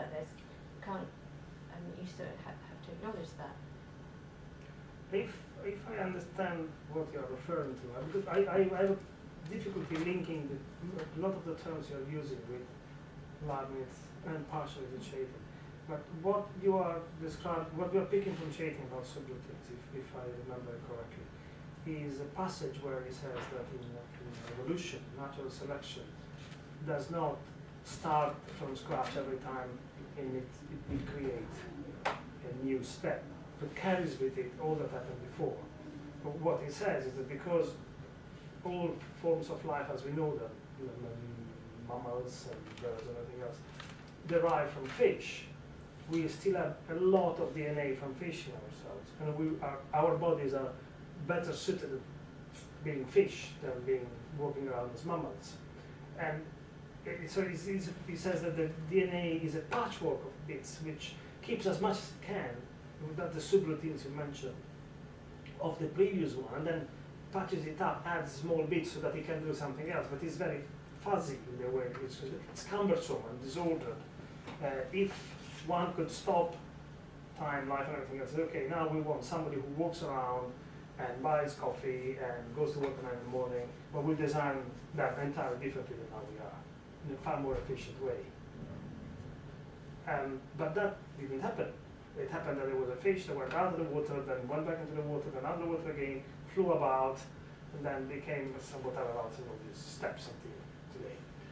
In that sense, one has this notion of best, because it's what works. There is no morality attached. The collapsing of knowledge and wisdom in God, of reason and grace, is, I agree with Mark, it's very, very strange, very difficult to keep together. I embrace the knowledge and reason side, and I somehow almost avoid reading the rest because it doesn't fit so much. Or better, because it hinges on the understanding of best. Yeah, and also what this makes me think of, and is all this passion of what you were saying, multiplicity is in Nietzsche, where Nietzsche in Daybreak talks about feeling. We talked about this before, and he says basically something like, words to the effect that feeling are the grandchildren, or judgments rather than feeling of the grandchildren of judgment, grandchild of judgments, and in his inimitable way, he's actually talking about the fact that we inherit judgments and feelings from like our predecessors, and they're wrong. He says. He says that what we feel are this repetition, we were saying, of through time, our grandparents may have understood, or earlier generations, and we're living with those now, and they belong to another time. So when Johnny talks about can cells remember what I did, you live 2 times at once, this is what I was thinking. Here we have a repeated pattern, say, fear of the dark, or whatever it is, or whatever, these encounters, ancient encounters with strangers, we'll say. That's a very, it's a very different thing. I don't think I'm saying too much. Is I have a relative who, when she got married and answered the door to the Coleman, she was, he was a black man. She was slightly shocked, kind of thing. Encounters with strangers in, when people never left the village, and people never really travelled or whatever. My grandparents went to the seaside. Their grandparents, my great grandparents went to the seaside twice or whatever it was. They had different encounters. They had different relationships with stuff, maybe, which we don't have, but we still inherit. No, we carry that with us, yes. That kind of stuff. Those are repetitions, those are multiplicities. They're not for the best, or rather they're still changing, so maybe qualitatively changing. They're kind of like really the sort of like the imperfect sort of repetitions, and that would be thankfully because of this best that Leibniz is claiming is the in situ.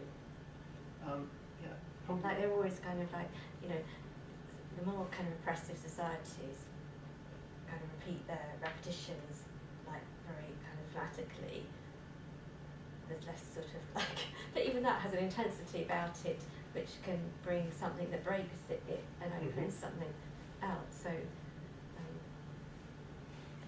to add to these, I'm not to bring it somewhere else, but I was rereading of Clouds and Clocks of Popper yesterday, and there is a very interesting concept where he develops, speaking of evolution, he says at a certain point humans started developing not only physically, but in a way that he calls exosomatic, outside the body, so technology. And we are not developing claws or fangs or running faster, we have developed a technology that allows us to build weapons. And then what is interesting, that the expression he uses is that when he speaks about thinking and judging, instead of dying ourselves, we kill our theories if they are not viable. and it is precisely this baggage that we are carrying with us.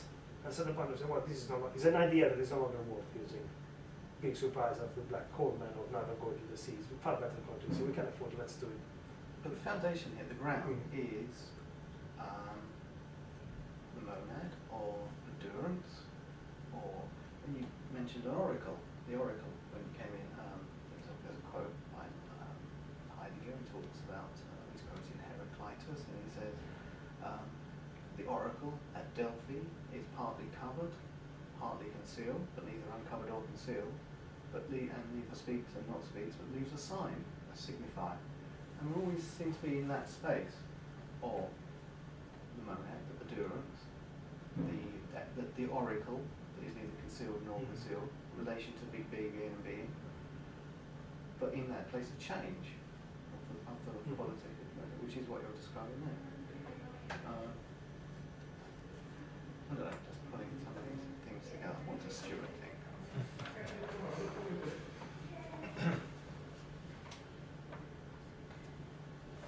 You've heard all this? I have. Go around and around? Yes. How do you use this? How does this relate to Yeah, I mean, your that's what work? I'm sitting here. You were reading my mind, weren't you?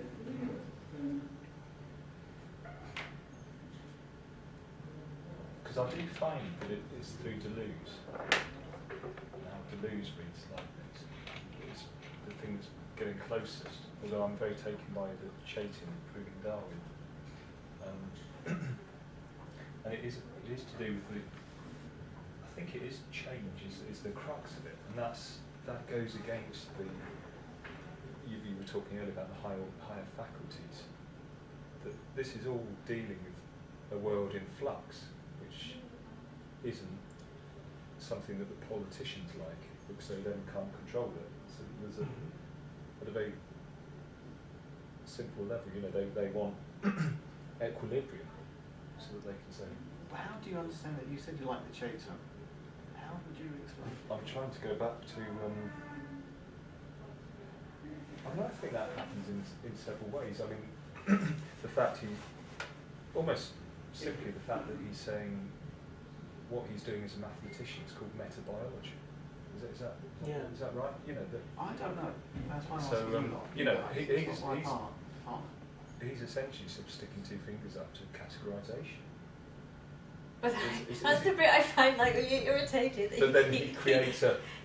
He's created a new hierarchy. So, oh god, just get rid of metaphysics. So, and he wants to put in but then it's metabiology. coming back in a loop. But is that not a human nature thing that we need to name things? I think it's And quite kind of- funny. But yeah, he has done that. But What's he done? Explain Well, to me. he's sort of tying maths closer to biology than to maths itself. I What suppose. he's saying is that biology does not have enough of an abstract level so that it can be taught as, taken as a system, as a whole, as an object. There's too many exceptions. And he actually says, well, we never thought of it, but computer mathematics, computer sciences, actually is this extra level because computer programs have evolved, or better evolved, exactly in the same way as life evolved. Yeah. So we can take the computer science, the mathematical side of computer sciences, and apply it to biology, and it becomes his external packages. But I would Maybe it's like the complexity, the flock of birds, things, algorithm and stuff. Well, it's far more abstract than that, but what he's saying is that how those things develop, arrange themselves, and perfect themselves, and then new things come up, can be discussed with the mathematics of computers, rather than with the just having to be so close as to look at cells and what do you call it? But he wants to just look at information. Fossils, not geographic fossils, and so forth. Yeah, so that fact that he's talking about information rather than cells, Yeah, and surely then leads he's to comparing Leibniz, DNA to like software. Yeah, to software. But the yeah. thing is, to me, that's like he's trying to break away from axiomatic method in mathematics, but unfortunately not quite doing it because he's like this to me it's like the code. There's code drift, so it's kind of like it's too it's still too axiomatic, and the thing with the comparison with the DNA, well, my reading of the sort of genome is with May Wan Ho, it's the fluid genome, and the RNA is the bit which makes it like it's this code drift kind of phenomenon. So it's not like some kind of like uncorruptible instruction booklet, which is sort of almost like it's. Sorry. So I mean, in a way, he's sort of he's not made reference to RNA, but I think he wants to sort of argue for the emergent capacities of software are potentially like the emergent capacities of DNA, like new genes rather than like a fixed gene pool. So rather than the formal maths kind of finite set, like put alongside biology's closed set of gene pool, he's saying that the new software programming is like DNA being the fluid, the way that works, it can create new genes. So he's like the plasticity and creativity in that sense of life. But somehow, to me, it's still too well, he talks about creating new axioms. He doesn't get away, so he's still like not. Whereas the thing about Leibniz is with his indiscernibles and his like there's always the confusion in this multiplicity, however much distinction or clearness. You can't get rid of it's like a vectorial zone at the same time or something. So it's that kind of cloudiness. So. What do you mean the kind of cloudiness? And that's where the thing is like when I think of all the sort of zeros and ones, it's like, well, zeros and ones sort of. I imagine like a sort of like you could imagine like a 3D sort of grid sort of rotating with on each point zeros and ones running off to like infinite 0 and 1 patterns, because he's talking about these infinite sequences, and our thing sort of spinning like, but it's sort of like, well, pattern then has emergent capacities, and it's in that sense that it has this other capacity that takes it away from these new axioms. Even when there's an apparent new axiom, it's because of this sort of multiplicity that is in situ.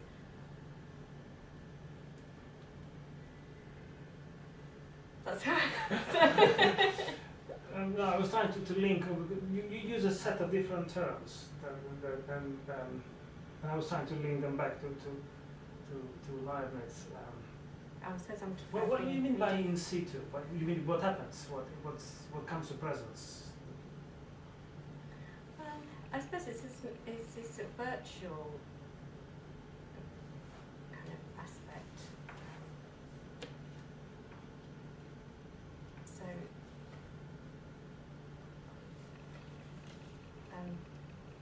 So how the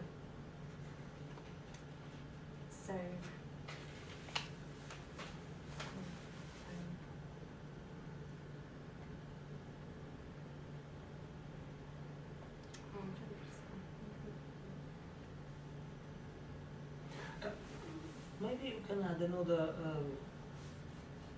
image, so to speak, also coming from this small book of Popper, which actually ends up speaking about the same problem at the end of the essay of Claus and Claus.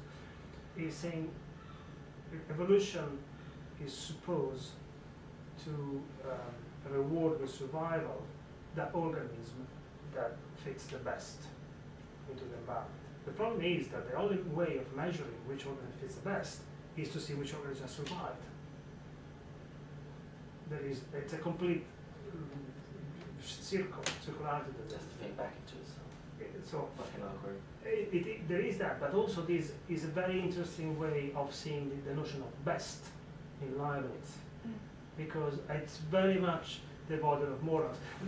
We started off reading Leibniz questioning his use of God, and at the beginning we just thought, well, given the times, he needed to keep God in the picture, full stop. And then we also thought that he was still reasoning within that paradigm. So saying, well, given that there is a God, how can we look at the world in terms that can be explainable and allow studying and predictability and so forth, a scientific look, given that God is there. That's another way of taking it, which is a bit more positive toward him. And then if you read him, he's obviously happy to keep God in the picture. He's not just suffering in the presence of the concept of God because he has to. So he's religious, but he sees it in very different terms than that God, creator, almighty, that just does what he wants, and that's it. And that this circularity, this feedback of the algorithm over itself becomes very helpful in explaining these best of the possible worlds. But the becoming actual of a possibility. I think it's important also to remember that Leibniz, this comes from one of the introduction to the books, Leibniz started as a theologian, not as a philosopher, which means he studied a lot of Aristotle in university. And one of the, probably Mark knows more than I know about this, one of the keys in Aristotle's thought is it is not virtually the word, but what is importance, what has potential to be, and what is becoming actual. What is it called in English? Importance and actuality. Potential and actuality. Now, to me, it seems that this heritage, although Leibniz in the funny paragraphs in the Discourse of Metaphysics says, I am more of a Platonist than an Aristotelian because I like to think of these models that are abstract. This parallel and distance between potential and actuality is key in understanding the model, because the model is a set of potentials, it's one distribution of that. And then there are many, there's a multiplicity of models. And then the way they become actual is entirely down to how they combine. So, and that's, the more they can combine, the more outcome one can get from the original starting point, the better. See, I always want to think about this in being beings in a social sense. These ideas, I know why we have to study them, why they have to be put in circulation, and why it's all very good and very intelligent and stuff, but it just doesn't interest the exciting these ideas about. Last week you said that Leibniz was great. I know, but in the social situation, in the being of beings, the running off into DNA and RNA. Not necessarily, because I think. And quantum.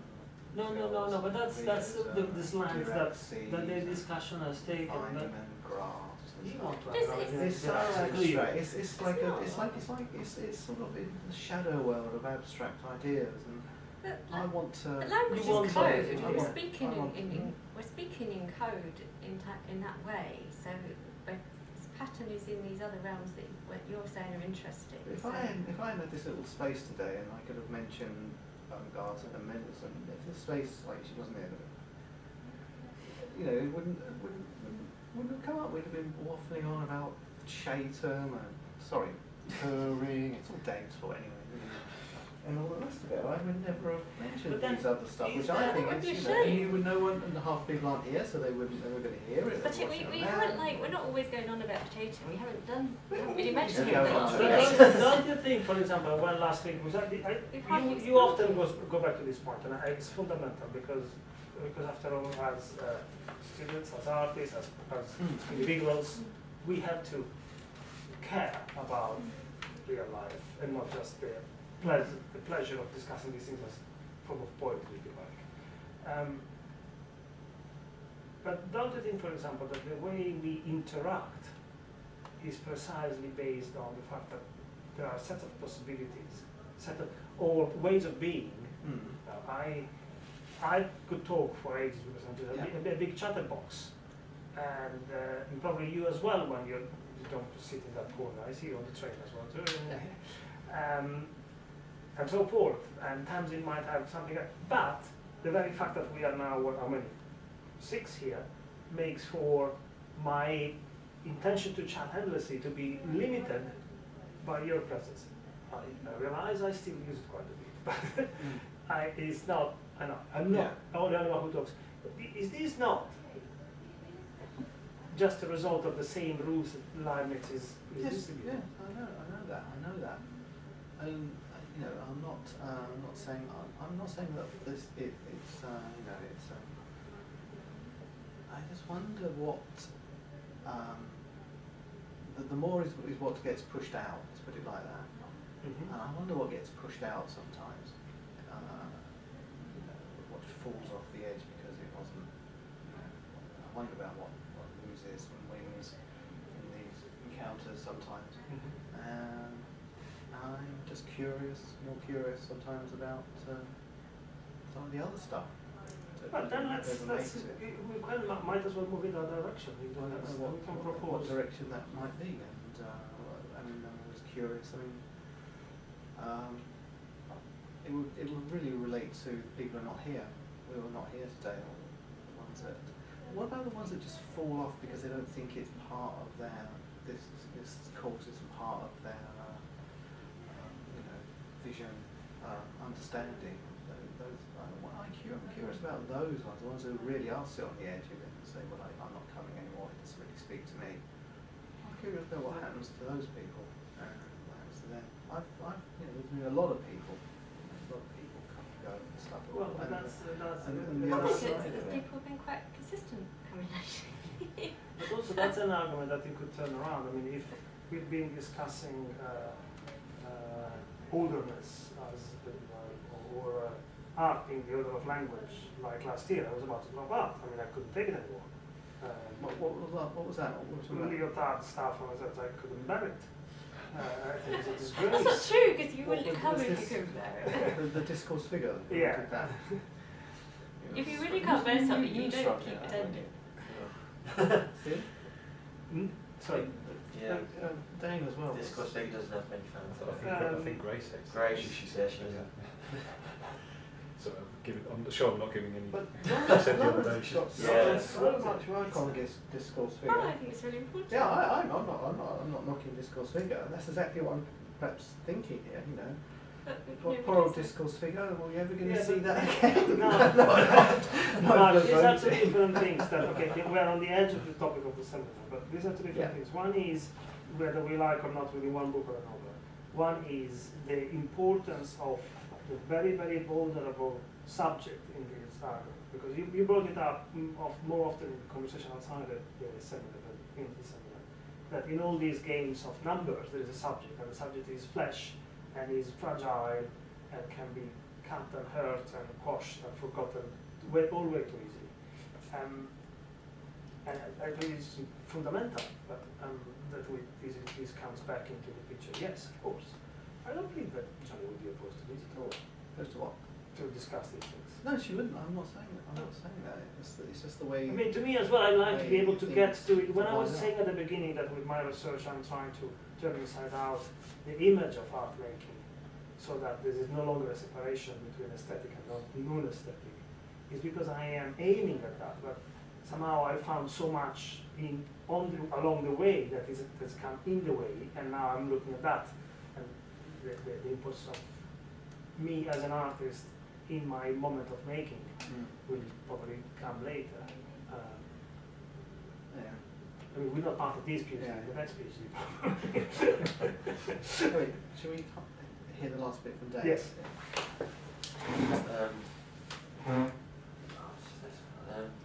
I was thinking now if what we're terming the best, when we start talking about Leibniz, is based on what is, rather than pertaining to, I suppose, a more final cause, or it's a reasoning based on is, rather than a more distant meaning. I mean, Leibniz still says that it's towards a final cause, but in a much more, in a different way than. Well, it's the body part's the final cause, isn't it? Not the qualitative part of the monad. That's not.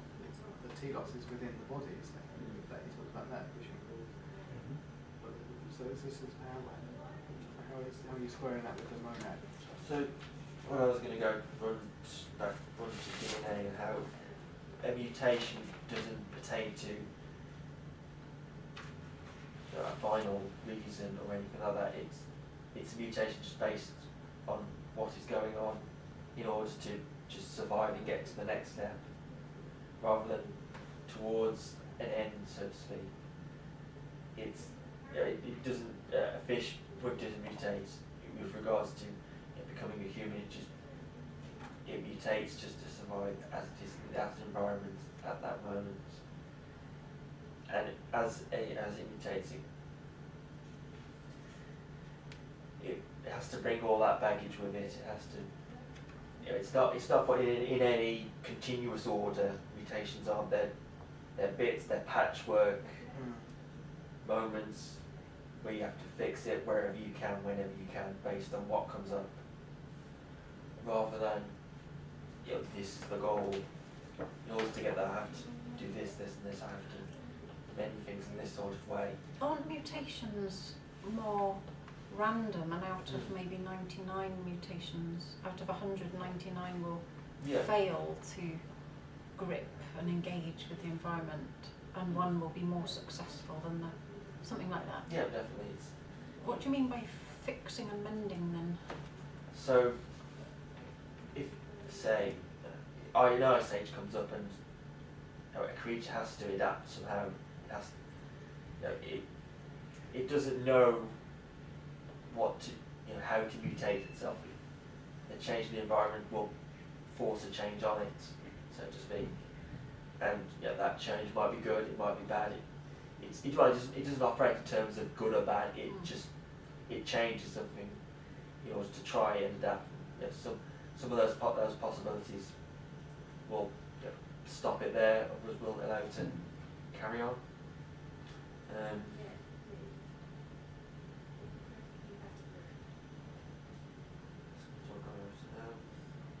Well, Chaitin says nature tinkers and patches things up so they can keep on working. Basically, he needs to carry on moving. He talks about there's a walk uphill. He has to get increasingly fit / perfect. Using the Leibniz terms, has to get more perfect or more fit in order to keep on walking up the hill. Can I ask you, because he refers to like the universal programming, doesn't he? Level, or I think it's low level programming. And then the software is the higher level programming, sort of.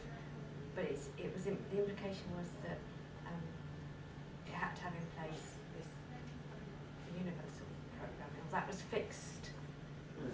And I thought that was like a bit like, well, I wasn't quite sure that in terms of comparing in the comparison with like biology, the genes aren't fixed because of it's like the RNA and the DNA.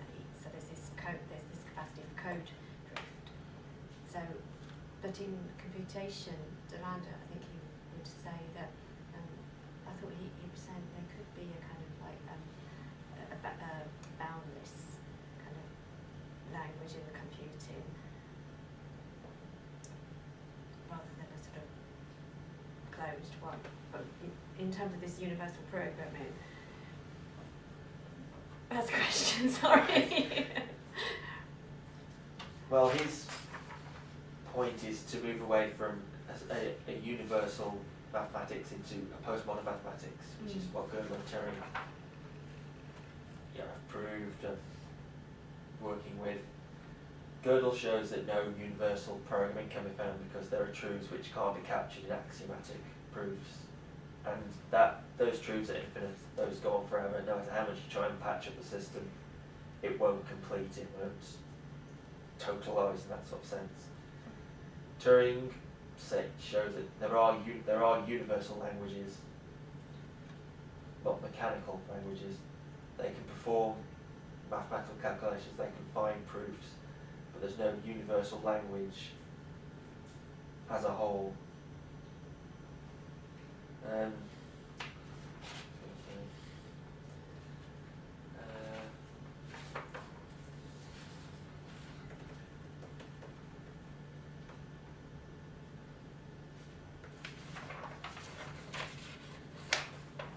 So one specific Turing machine, well, Turing's problem being no mechanical procedure but determining whether a program which is trying to find a program like itself but of a smaller size will ever stop, because it can't. It doesn't know whether it will complete, not whether it will ever find the smallest pattern or the most simplistic pattern or program. So there's no universal language to figure that out. But what there is you can, what Chaitin develops the omega number, which is basically as every program ticks along, as it always tries to find itself by feeding what it finds back in itself. It can, if you look at the set of zeros and ones that it spits out, you can feed them into a number algorithm thing. I won't go into it. And that allows it to converge on a value between 0 and 1. So it gives you a ratio of whether it will halt at the next step or whether it won't. It's never, it's never 0 and it's never 1. This number, it's never. It will always stop. It won't stop at the next, or it will stop. But there's always. But is it not saying that you get nearer and nearer and nearer that number, but then the process sort of hovers over the boundary and never finds it?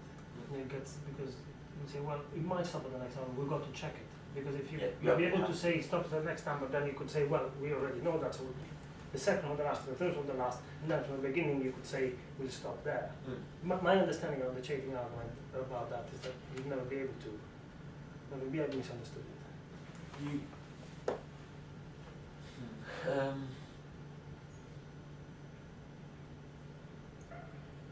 Well, when it speaks of prime numbers, you can never calculate all the prime numbers.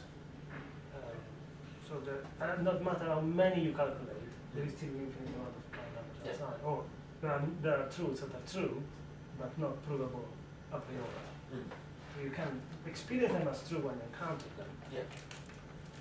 And that to me is what it leads to art immediately, because you can appreciate the value of an art piece, of an art event, but you cannot describe.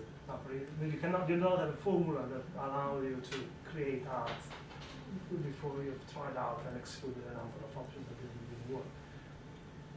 Exactly. At the start, you can't calculate the probability at step 10 without actually going through each single step. Yes, precisely. And if, like the other problem of finding the highest number, if I say 1, then 10, 1,000, a million, infinity, then I can say infinity squared, infinity of infinity, and it goes on. That I can't get to the I can't get there, even if there is no there, without going through each of the steps. If I don't know they're there, I don't know what it is, but I can't get any closer. I can't move forward without going through each single step. Indeed, there is a book about, there's a conference about Chaitin, and there's a paper, there's a book titled Complexity which Chaitin likes in Turing, something like that. And there is a small article where they make the case that there is now a difference between proving something and programming something, because proving it, that is checking a priori what it can do and showing that it is going to do it, or showing that it is right, is no longer enough. You can prove it, and then when you design the program and you write it all and you run it, you discover that it's doing actually a bit more, there's something a bit different than what you expected it to do. So there is no way to predict 100% the behavior. And then I got it right. So again, well, I suppose with a monad, if a monad, you can't say a monad will do this if I put it in relation to this, because you put them out without any relation to each other, you can't really predict what will happen. There's no. If I'm at moment A, with these monads in relation, I can't predict any moment B. I can't foresee any moment B with any sort of certainty. There's no universal machine I can put these things into which will produce moment B. So if I say If I've got a universal machine that times every number by 2, I've got any number in, I know what the change is times by 2. It'll always produce a number of what I put in. I know what I've got, I know what the change is, so I know what moment will be in. Moment B will be. But if I've got, say, an algorithm, it operates on feedback. Whatever I put in will change the possibilities of what will come out at B. There's no way for me to know what will come out at the end unless I've got if I've got something to put in and I have to put it in there, then it has to change, then go back into itself in order to produce any sort of second moment, second leap. So. But you said last week that there was for Leibniz, the universe is not an equation, but it's an algorithm. That was a very good, concise way to describe it. Yeah, the universe doesn't consist of. It's not machinic in that sense. It doesn't. You can't simply throw everything in and then you'll get your outcome, because it doesn't account for how things feedback, how they respond to things, how they develop, how their relations unfold, because that's key. How numbers unfold when they're fed back into themselves, when values have to respond to themselves, when they've performed a certain action. To go to Mark's concern, which is mine as well, probably everybody's. I mean, what I believe comes out of Leibniz is that, and then Chaitin, is that one definition will never contain all the possibilities. So one definition of what an individual is will never be enough. You know, there will be always somebody who actually is almost like that, but has got a bit of something else. And that's why it is interesting as a different paradigm, as a different method of thinking. So it lends itself to difference. Yes, fully. That's what I through obviously we are all more or less reading this through the teaching of John, but that's where it becomes. Oh, that's good.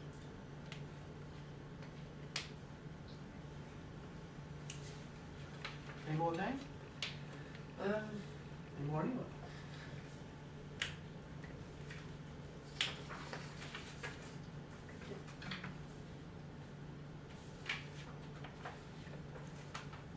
Have you got some?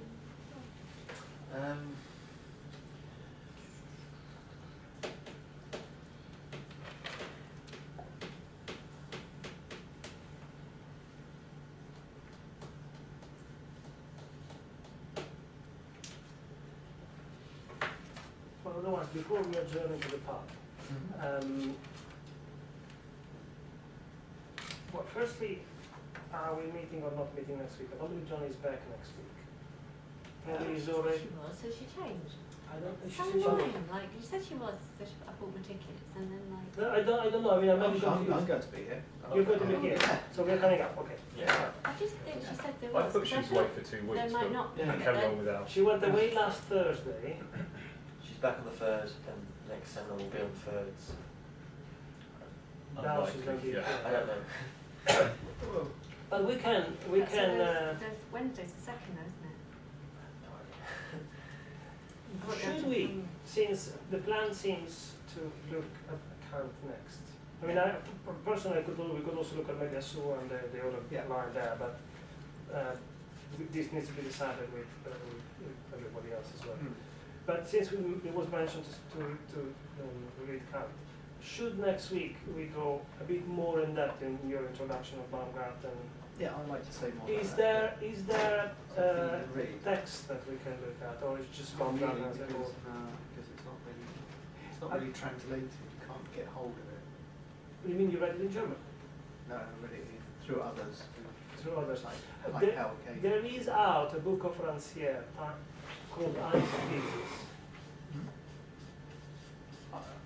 I I'm still going to talk about Baumgarten, I think, and this stuff. By Jacques Rancière. Yeah, I saw that. I don't know if it just came out. I don't know if we can find a digital copy still. Sorry, the first chapter is precisely about this issue of the torch of the Belvedere I mentioned earlier, and how it is an argument that returns in all of his texts. How with the modern, with the time of Kant, 18th century, sets in this aesthetic regime, where which in other texts he calls the distribution of the sensible, where there is the realm of aesthetic becomes separated from everything else, and inside is it says somehow smooth, as in anything goes as long as it is dedicated to beauty or art, aesthetics, and not to other economies or functions. And Well, I don't know. I think that's a bit reductive. new start. I think Okay. if she's going to suggest this again, I think she Yes. was. And And I thought she suggested that we read the introduction. yes, to the So critical was that example. me imagining things? No. You're absolutely right. But you, And this is the volume that goes with this, because this is the volume that he's using, Yes. not the Hackett version of the other versions. This is the actual one that is quoted in here. Okay. The translation. Yeah, this translation by James. Is that Creed? Creed Emeritus. That's the translation that goes with this one. okay, here we got another one. But that's yeah, okay. no, the other one is But no, it fantastic. would be interesting to find, Yeah. because the text of Rancière goes exactly about the Baumgarten and Yeah. Mendelssohn. Oh, if he mentions that, yeah, I'm not suggesting. Yeah, I'm suggesting. Yeah, let's people do look this. it I up. reread it. Get out your philosophy dictionary. There's one over there. And look up. Sure. This man who who takes this step and comes up with this thing called the science of aesthetics, and it starts there. So pick him up a little bit, surely. Yeah. Sorry. What's the other one? The Sublime. Oh, this is on the Sublime, and he's talking about this, and it's this translation that he's talking about. I was going to refresh us on the different, since that might relate to the entire, on how the irreconcilability of different Critical perspectives. judgment translated by Yeah. Meredith. Are you suggesting? They're the different. In a particular chapter? We'll just go for the preface for the university. So if we how about we say central, we're trying the introduction to this, Okay. or working towards it from the Leibniz, so I can get to speak a bit Yes, more about yes. Leibniz and Moses Mendelssohn, and maybe how they relate to, other things in German aesthetic tradition or whatever it is. But we make that introduction, because I thought that's what she said we were going to do anyway, so maybe everyone else who's not here thinks that, yeah? Well, we can send out an email, so Yeah. it's And it's on Dropbox. Isn't it? I think that translation is. Translation, this translation, and the numbers. There are two translations on they're different, Dropbox. but the basic paragraphs and sections are the same. So It's not as ridiculous as that Leibniz that we were reading. No, exactly. Paragraph 3 is paragraph 3. It's a different translation. So, does that sound okay? Well, I'm enjoying myself. good.